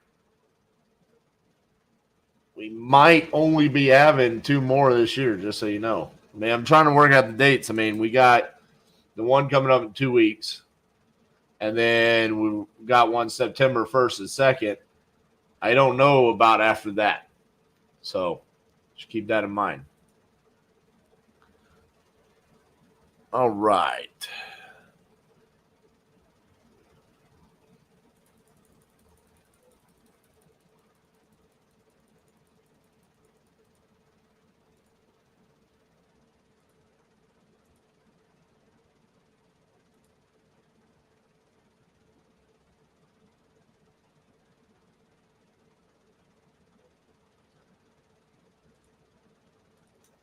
Got a deal that just canceled in Carson City. Ugh, the ups and downs of this crazy business. Peace out. All right, Anna. Hopefully you can get that one fixed. I hate that. We just had that happen on a deal this week. We were waiting on the FOIA or whatever in Detroit, and it came back. We were supposed to close this week, and title company sends out an email and says, hey, due to what was found in the FOIA, we cannot insure this. And then they CC'd the buyer in, and the buyer immediately said, hey, please send the termination. So the whole deal just fell apart at that point. I hate that.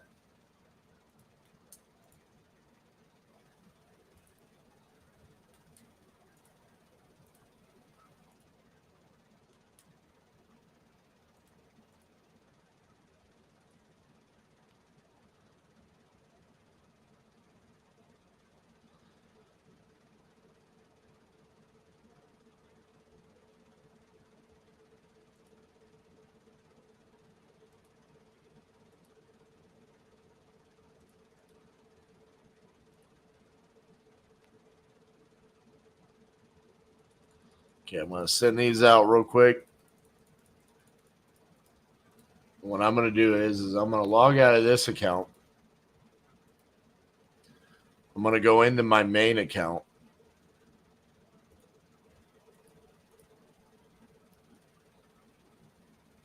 I'm going to go into my properties tab. Search everything Louisville, Kentucky.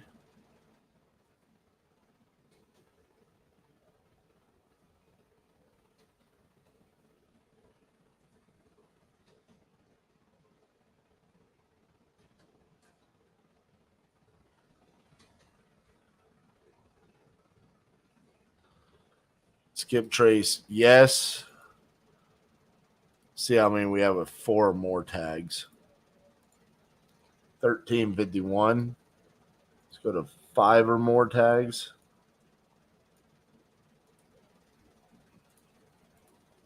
$408. Perfect. Export.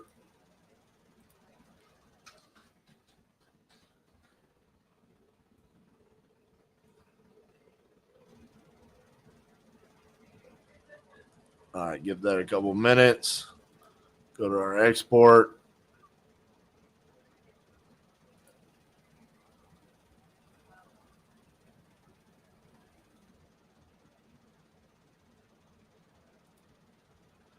I don't really track it based off of how many you send in an hour. I send the 25 out. I wait for them to then be responded to, and then I go back and I send some more. So I'm not really tracking how many I'm sending in an hour. Okay, we download that. Now we're going to go back to our account. Go to properties, import in, bulk import.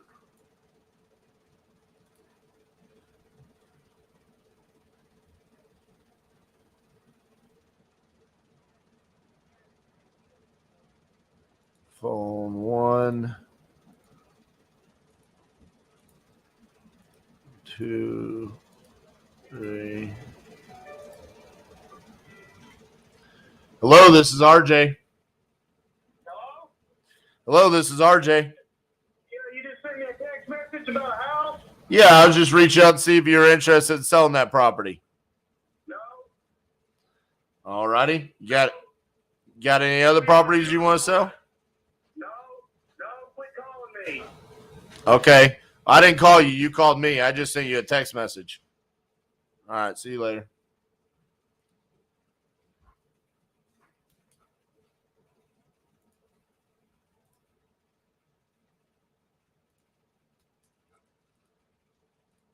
Oh, man, how I miss these moments.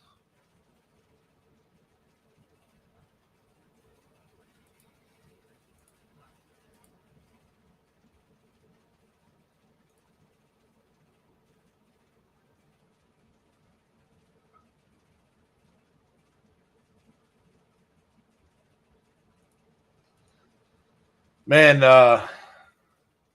I would call him Trinity because that's what I call him, but now he's officially known as Batesy in the hockey world. So, old Batesy, he's having a awesome run here the past couple of years. He got to do a AAA Brick Series team, HD engine. He got to do a tournament in Boston and Chicago this past summer. He also got to go win a championship in Chicago for the Titans, Top Shelf Titans. So that was fun. Looks like we're going to be back with the Tigers this year.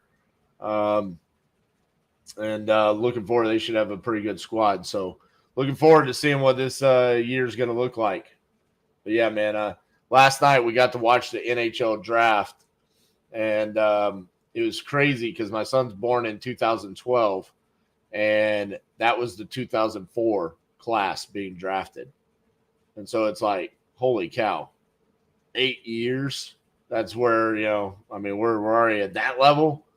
It's crazy.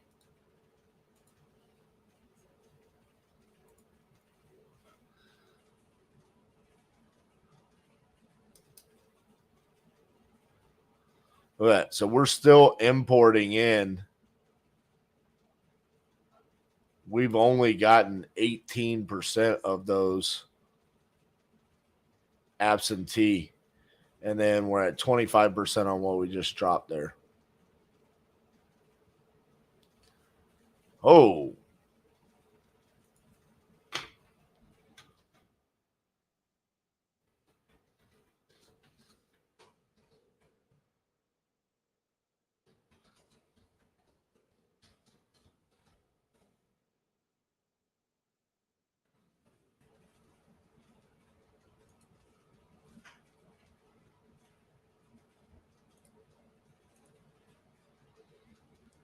So guys say, get busy.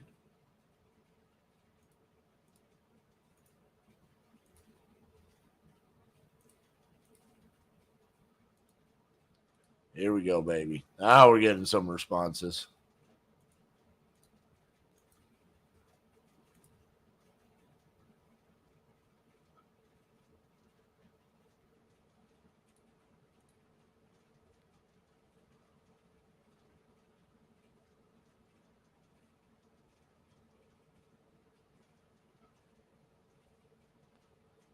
If I find out whoever gave you my number, I will slap them in the face and stick my foot down her throat. Violent. Down her throat. Violent. What woman do I not like right now? RJ. No. Sir.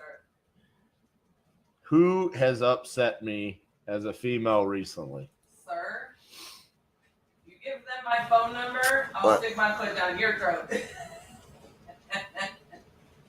Unfortunately, it's mainly men that start shit with me, so I can't think of any woman that I want to give this guy their phone number.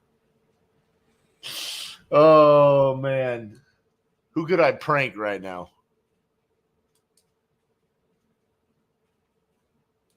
Come on, Cassie. Who's somebody we want to prank right I now? don't condone this behavior. What about my mom? No.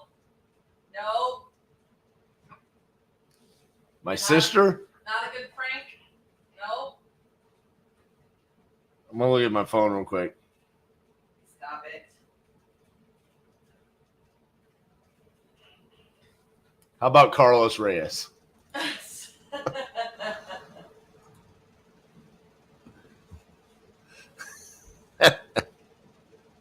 Then the guy gave me a number, 350,000 all cash, no contingencies. Oh, what a nutball.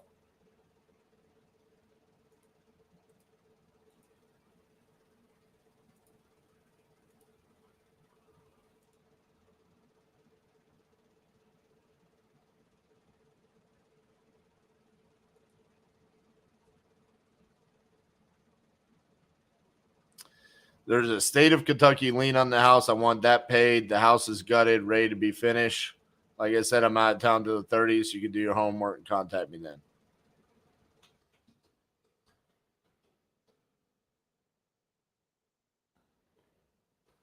Lien right here. It's just $851. I mean, that's nothing.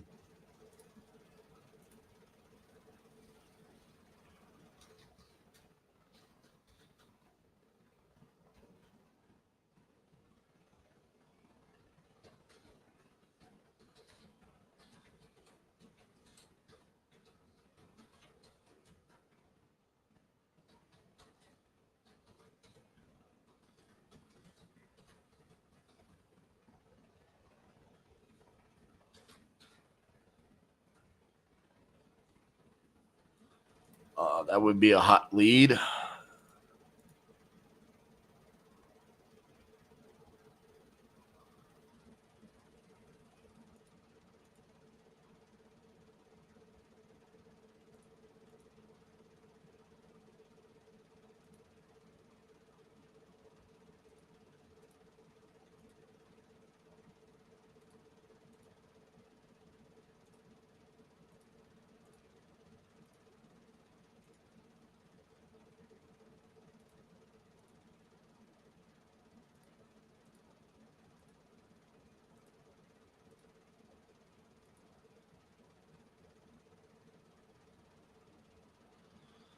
Last I checked, the lien was around 90,000. All right. Fully gutted. Oh, are we going to be able to get this guy to keep talking to us because he's out of town?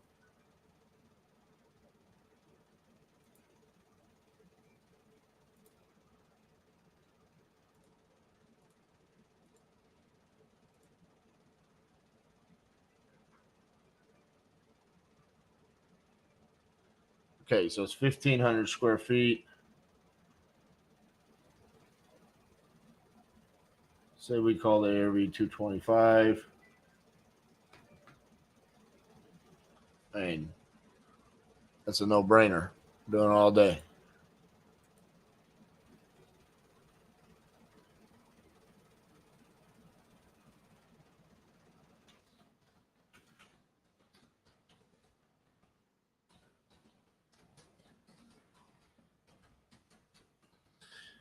Can I email you a contract for the 90K? Oh, we're going all in on it. So you're going to really upset them, or you're going to say yes? It's completely renovated. That's not the houses you're looking to buy. I will sell it to you for 160K. It was renovated. The sun's about to hit the market.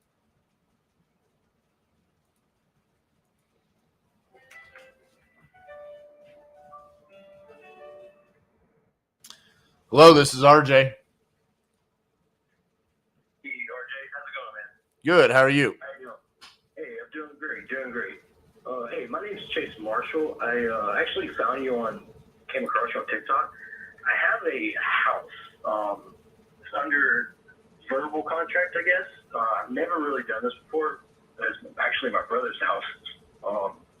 And so I don't have it on, like, the actual, signed Contract. Right.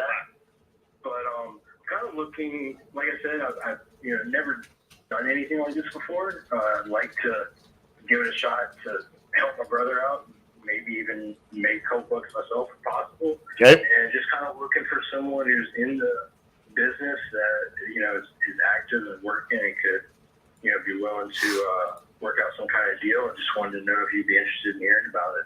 Absolutely. What's the property address?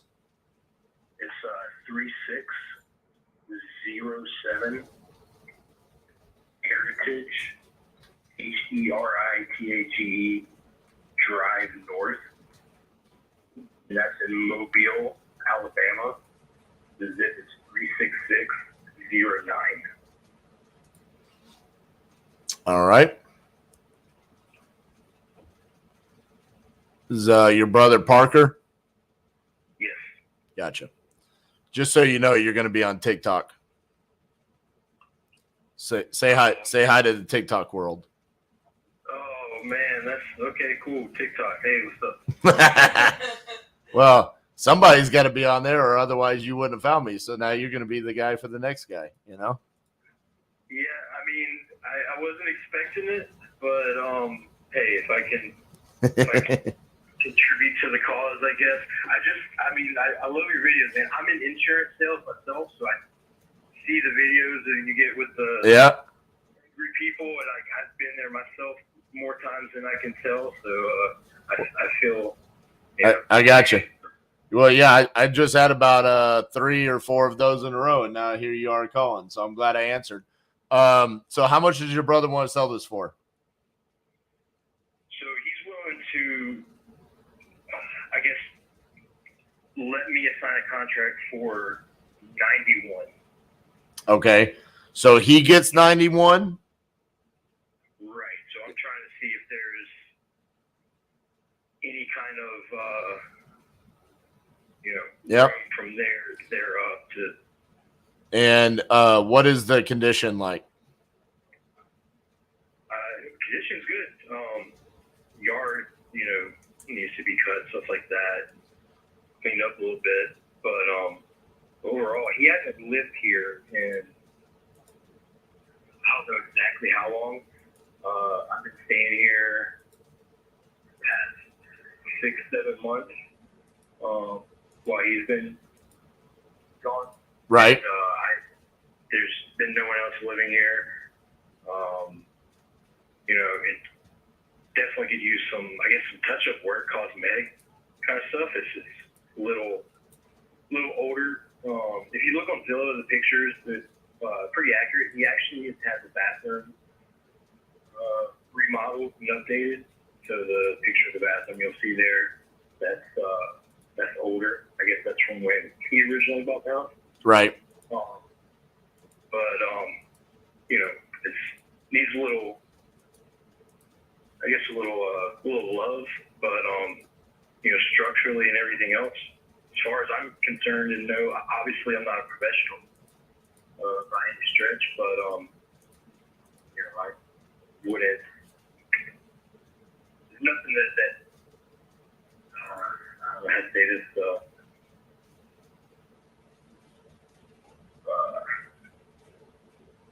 So I think, yeah, I got you. I'm thinking we might be able to move it for like 105. Maybe 100,000. I don't know, but yeah. So the way we do JVs in this circumstances is we would want 50% of the wholesale fee. So if he's willing to sign a contract for 91,000, then whatever we get above the 91,000, we would split 50-50 with you. Okay. That doesn't sound too unreasonable, all things considered. He is pretty motivated. He'd like to, like I said, he's not living here. He'd like to get right on and get out. Well, the other thing about it is we have such a strong buyers list, specifically in Mobile, that if we send this out, we're going to find out very quickly where the investors need to be on it. So if that ends up being, they say, hey, the best we can do is 95,000, we might have to go back to your brother and say, hey, can you put a little bit more meat on the bone? Can you go down to 87 or something like that, where we can make, at least something. We're going to get an answer on where the investors need to be, though. Sure, that makes sense. But I think just based off of what I'm seeing here, I looked at the pictures. You know, the only difference is I see some of the comps are at like 150, 155. They have updated flooring. They have a little bit of they're definitely painted throughout. And so just looking at it, you know, it looks like we're at 1,800 square feet. It's just going to depend on what the exit strategy is for our end buyer. I'm hoping that they want to keep it as a rental property. And then, you know, for them, they don't have to come in and do the full blown rehab. And then that's why they would probably be willing to buy it at, you know, somewhere between 100 and 105,000. Okay, sure. So the steps that we would take would be, we would need to get a signed contract with your brother for the purchase of his property. And then I would need to sign a joint venture agreement between my company and yourself, explaining that we are going to go out and we are going to sell the property to our cash buyers. And then we're going to split the proceeds of the wholesale fee 50-50. So those would be the documents that we would need to get signed. Okay, sure. I understand. I know this is probably kind of difficult to answer, you know, because it's all things considered and things can change. But then I guess what you're saying, the 100, 105, is that you're pretty confident in that's pretty much the most it'll be able to bring? Do you ever get surprised in these kinds of situations where, you know, possibly you can Get more? more out of it? Yeah. I mean, you know, the way that we do our dispositions is through a platform called Investor Lift. And that platform is essentially a database of all of the cash buyers inside of the entire United States. So we're able to put this in front of all of the cash buyers in that area. And so we're going to put it out and we're going to receive offers from all of the cash buyers in that area. So yes, there's definitely times where we will get more than what we anticipate, but I just want to set reasonable expectations and let you know, hey, based off of what I'm seeing right now, I think that's what we can get for sure. I just don't want to sit here and say, yeah, man, we can get 120. And then when I come back and say, hey, man, the best we can get is 100,000. And you're like, hey, what's going on? You know? Right. No, I appreciate that. Definitely understand. Okay, yeah. I mean, that sounds good. As far as what you said about, you know, coming back to him, if you can't get, you know, as much of an offer, you know, the 91 that he's at right now is that I've already talked him down from that. Right. You know, he started at 100. That was his drop dead. And, you know, I was like, man, you know, obviously, you know, it's not really. I told him I don't think that's going to happen. Just all things considered, and I really don't think we're going to have to worry about renegotiating with him. I think we're going to be okay. Okay. Yeah. So, yeah, and I was just saying, I was just putting that out there, saying that to, like, if it did come to it for whatever reason, you know, I don't think that would fly because he's like, right.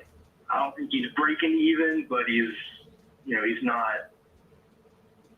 I don't know. He doesn't have that much equity in the house. He's had it for maybe a couple years, and that's like his drop dead as low as I can get him. So I just wanted to put that out there to. Yeah, it looks like his mortgage balance is $85,000. So right now that would have him walking away with, you know, like $5,000-$6,000. So I think that's just based off of what I see on Batch, but I think we're going to be fine. I don't think we're going to have to renegotiate. And then also I think we're going to be able to move this. We have two really solid comps right there, one across the street, and then one just right around the corner. I think they're solid comps. I'm getting a thumbs up from Cassie across the way here. So I think we're golden. Hey, Absolutely. And hey, man, for what it's worth, I'm not trying to say this to, put any pressure or draw any kind of guilt or anything from you, because I know you're doing as much as you can in these kind of deals to make as much for yourself as well, and that's why I got no problem with the split. But every penny I can get out of this deal right now would really help me out too. So just Absolutely. anything I can do to help make the process a little easier or whatever. Are you local to be able to do showings for the buyers? Or you're staying there? I'm staying here now. I'm in the process of cleaning this place up for him, and trying to figure out what he's going to do with his furniture. And Gotcha. stuff like that. All right, so here's a couple things. I know we have the pictures on Zillow, but I would want you to send us updated photos, okay? And we'll send you a checklist of the photos that we specifically want, because we don't necessarily want the types of photos that they put on Zillow. Like, we want photos of like some of the systems, so like AC, hot water heater, the electrical panel, things along those lines. So we'll send you a whole checklist of pictures that you can send over to us and just drop in a G Drive folder. And then also, I want to ask you this, because we can do it one of two different ways. We can either have the original contract be signed between your brother and you, where you're purchasing it, and then we have the JV agreement between us, or we can have it where your brother signs a contract with us and we have the JV agreement. How do you want to handle that initial purchase and sell agreement? Oh man, what's your professional discretion on that? Because I'm not really sure. The main thing for me is if the contract is signed in Titanium Investments' name, then from there we have no issues doing all of the communication with the title company and scheduling the closings and everything like that. If it goes in your name, they're going to want to talk to you, and you don't do this all day, every day like we do. So I would prefer that we put it under contract, sign the JV agreement with you, and then you can kind of shadow along in the process. You can be CC'd in on all the email communications, so you know what's going on, but it's just kind of like a free ride along to know, like on your first one, to kind of see how the process goes. Otherwise, it's going to really slow down the process, because we're going to have to say, okay, this is what you need to say to the title company. This is what we need to do as far as scheduling goes. It just makes it a lot easier. Plus, when we actually sell the property and we have to send the assignment and stuff like that, you would have to be signing those documents instead of just us CCing you in on the communication. You can kind of take your time, read it, see, just watch the whole process. I mean, I wish on my first deal, I would have had a chance to watch somebody do it and get paid, instead of like, I literally told this story this morning. My first ever deal that I sold, I remember calling my escrow officer at the title company every single day, and I was like, I don't have $90,000 to purchase this property. So when I show up on the closing date, are you sure you're not going to ask me for a check for $90,000? Because I don't have it. Like, I'm coming in without any money. And she's like, no, it's okay. You're just going to get a check. That's how scared I was. And so in this circumstance, you could kind of just be along for the ride just to see how the process is handled. Okay, I see. Do you think your brother would have a problem signing a contract with Titanium Investments? Yeah, I don't know. I don't think so.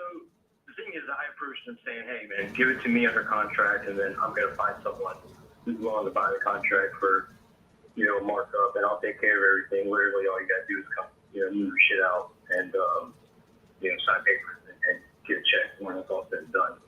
So I'm trying to think as far as how to say this.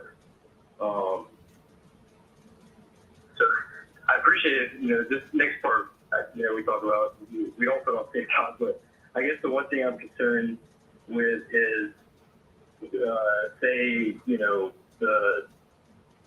my cut of the assignment fee or whatnot ends up being more than, you know, what he walks away with. I don't know how he's going to react to that. And I know that sounds kind of scumbaggy. Well, that's part of wholesaling real estate, though, and that's part of the conversation that sometimes you have to have with sellers. You know, in this circumstance, obviously it's your brother, but you know, you just kind of have to explain that, you know, you agreed to the price of $91,000.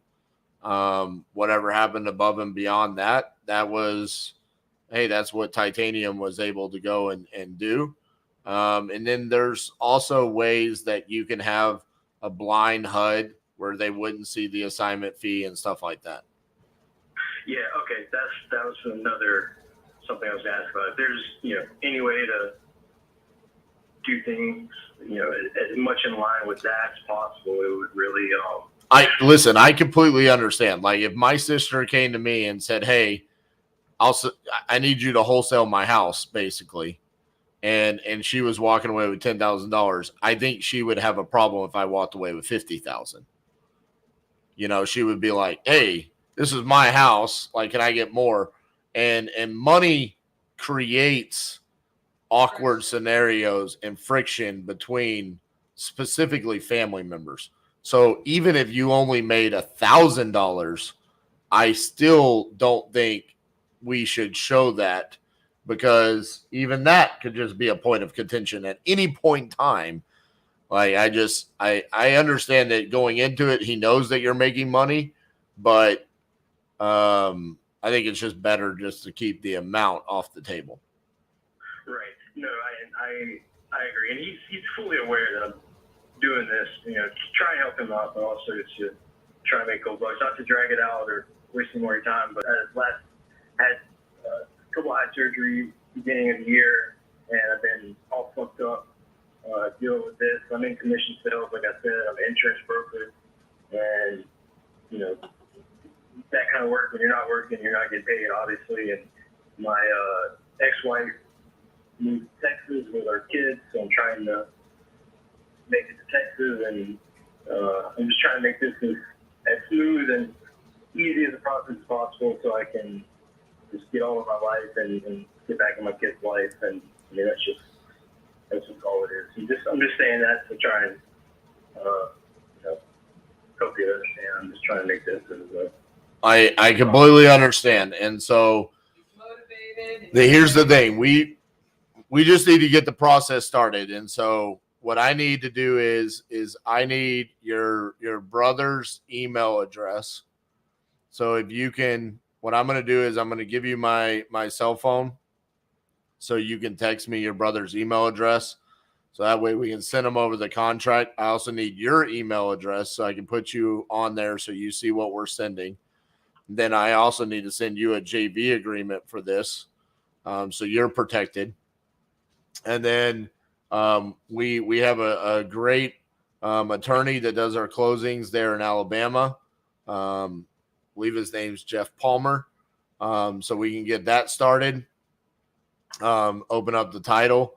And then today you can get me the pictures and then also a video walkthrough that drop in the G drive. We can get this blasted out today as long as we get the signed contract back, and we can work on selling this immediately. Because I mean, you're there, so we can start sending people over immediately to walk through and start making offers. Okay. Yeah. No. Absolutely. That sounds great. It probably, as far as like the pictures and walkthrough stuff goes, with me, I can definitely get you the contract and everything sent back to go to email and all that. Right. By the end of today, that won't be a problem. So we talked about it again just this morning. Right. I'm just trying to get this place as I guess show ready as possible. I got you, but don't listen. These are investors. I mean, don't overthink that. I mean, yeah, I mean, just send us what you got, and if it's not, we can always just be like, hey, this one, no bueno. Like, we need you to fix this one up a little bit. But honestly, we kind of just want to paint the truth of what it is. I mean, I get it if it's like, hey, man, I need to throw some trash away or clean up or whatnot. I got clothes all over the place. That's all it is, really. Right. It's just, like, I've been fucked up these past few months, just to be honest, with my high and everything. So it's just kind of it's not wrecked like an episode of Hoarders or anything, but definitely, Right. By a date or anything. Well, that's fine. I mean, if you can get them to us over the weekend, then we can start blasting it on Monday too. But yeah, you want to take down my cell phone number real quick so you can send me over the email addresses? Oh, yeah, absolutely. I'm ready. It's 817 915 6860. Yeah, absolutely. Yep, I'll let me get his email from him. I'll get that to you. I'll send you mine. Okay. But also, I'm really curious, and I don't want to pry too much or be too personal, but like, what do you, on average, roughly, what do you make a year doing this? Because I've thought about it in the past, like trying it out, stuff like that. Is it well worth it? Are you more than happy with your return on investment on time and any type of money and marketing or anything you've done? Bro, I'm happier than a pig in shit. I have a team. I mean, I'm only doing, I do this just because, I mean, our assistant is out of the office today. She went on a trip with her boyfriend. And so that's the reason why I answered the phone. Typically you would have not gotten me on the phone. But man, listen, we make life-changing income, and because of what we do, we make income from multiple streams of revenue. So it's not just wholesaling. We have rental properties, we have seller finance properties, we own some Airbnbs, we do flips. I mean, I just signed a contract. We're going to be doing a TV show where we flip properties on TV. So, I mean, we have our education business where we teach people how to do this. We make affiliate income from the different, systems that we use. For example, from like Batch to Speed Lead to Investor Lift. We get paid for putting people on to use those systems. And it's all very genuine for me because these are all the things that we use that have changed our lives. So for example, today I was talking to one of the gentlemen that's on our team for the TV show, and he was asking, what businesses do you want me to reach out to see how we could put them as a part of the show? And I was like, Batch, Speed to Lead. Like, these are the companies that have changed our lives. I don't just say it because they, stroke me a little check if someone signs up and uses Batch. That's not it. It's about the fact that because I use Batch, I'm able to sit here and look up your property, see what it's worth. I'm able to see what the mortgage balance is. And without even leaving this chair, and inside of 20 minutes, understand how I'm going to be able to help you, help your brother, let you make money that you need right now. Like, you're sitting here saying, like, dude, I need this. And then because we use Investor Lift, I'm confident in being able to say, I can sell this property in Mobile, Alabama. I know I can do it. And we can look it up and say, hey, this is how many buyers we have in this area. We know where they're buying at. We know how many properties they've bought. We know all of this. So this is the reason why. And so, listen, man, I love what I do because it helps people like you and your brother. And then in the meantime, I get to make really good money doing it. So in that scenario, I can't think of a better thing to go out and do because it crosses off all three of those things. So absolutely, it's worth it. That's awesome, man. Yeah, I'm going to kind of sit back and watch this process play out and maybe reconsider this a little more. Like, I kind of have a career already, but I'm always looking for other revenue, stuff like that. And I don't know. I've seen a lot about wholesaling houses and stuff and seeing how it can be really lucrative. It's just kind of, you never know if someone's kind of just trying to sell you, their course or whatever. So I haven't dug too deep in it. But, hey, and I know this is another question is hard to answer, but, well, I guess I'll ask you this way. What's the average turnaround time from like you put something out to investors? You know, typically, I know that every property would be different and everything, but they're usually looking at like a couple weeks, a month, or maybe not even that long.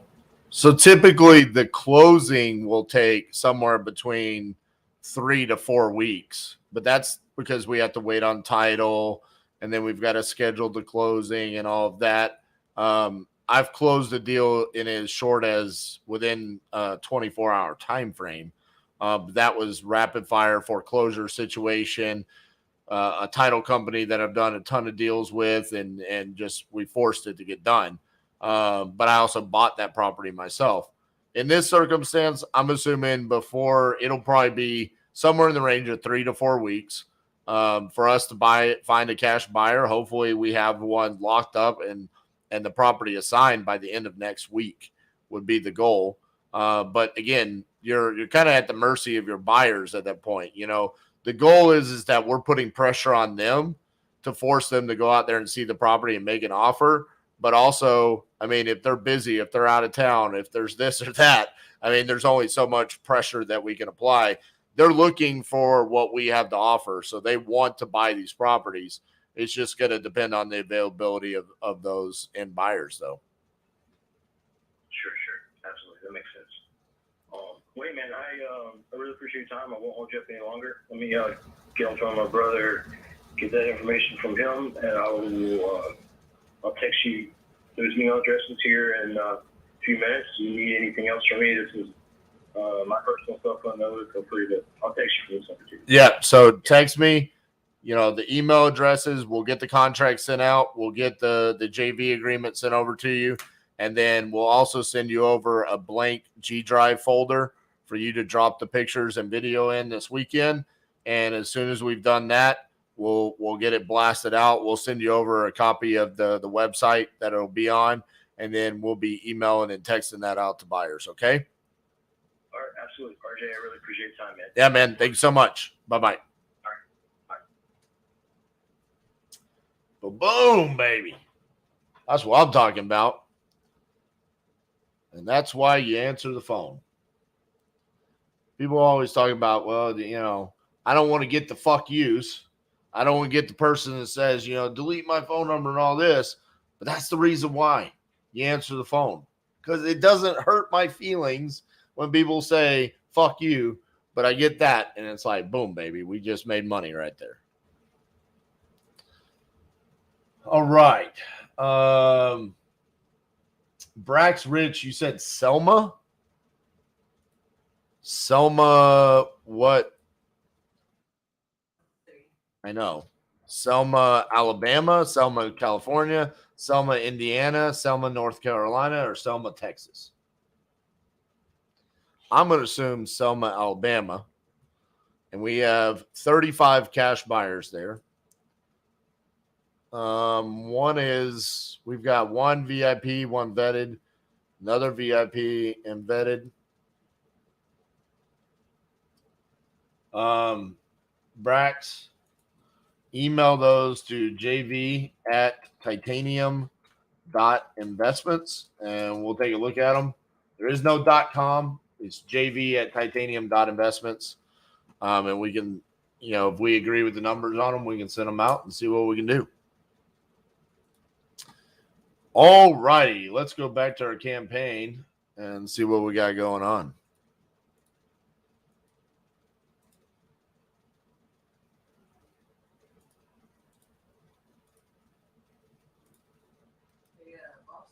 Yes. Why? You wanted me to wrap up?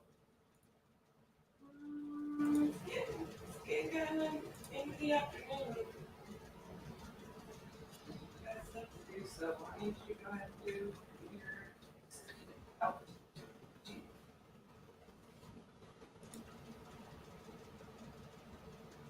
go ahead and teach the thing and close the deal and tell them when you're going to be on next.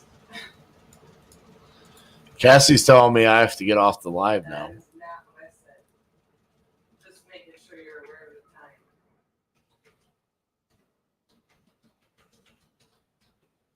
I know you'll sit there and do that all day. She said she knows I'll sit here and do it all day long. Don't you guys want me to sit here and do this all day long? They do. They do. But we have to go get a property for a TV show.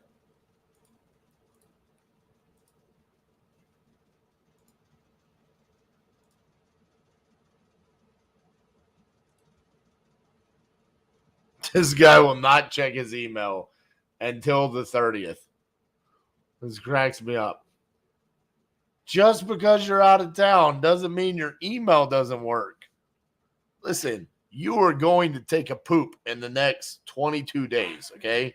You can clearly look at your email while you're pooping. Nobody wants to talk about poop.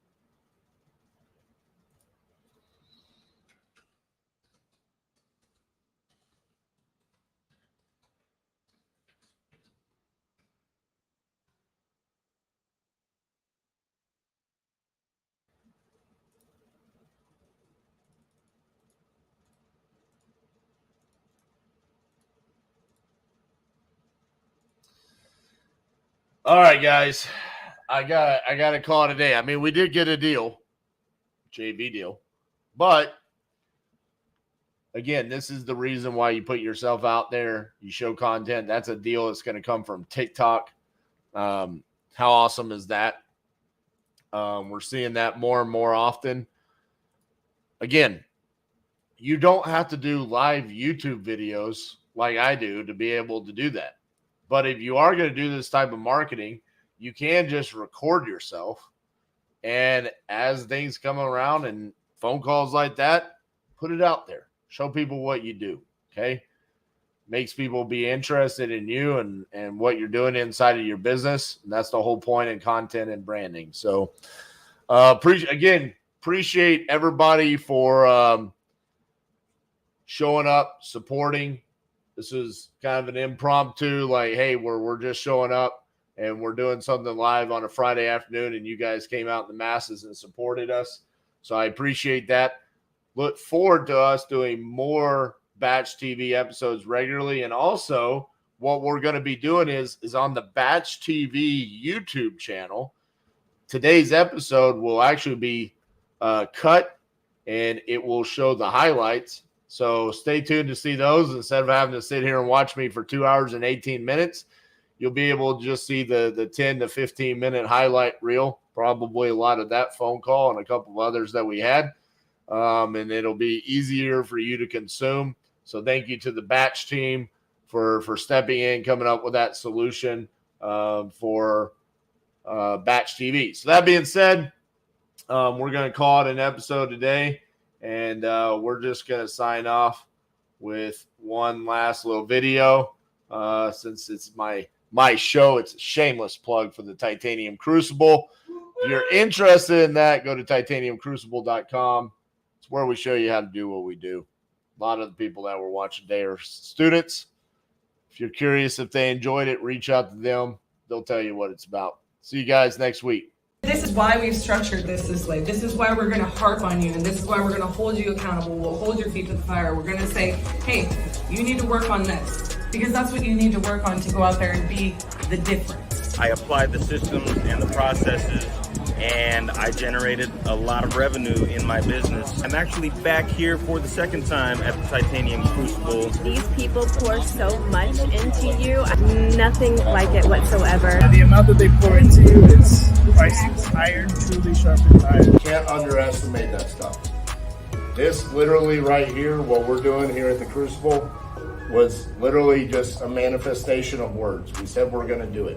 Operate in the destiny that God gave you. The wealth will come. Lean not to your own understanding, but in all your ways acknowledge Him, and He'll direct your path. This thing is so powerful, it will change your life. It's such a blessing, and I recommend it to anyone and everyone looking to change their life and get on track. Get off your ass and come do it, man. Take a chance, put your faith in Titanium, and get out here, man. Much love.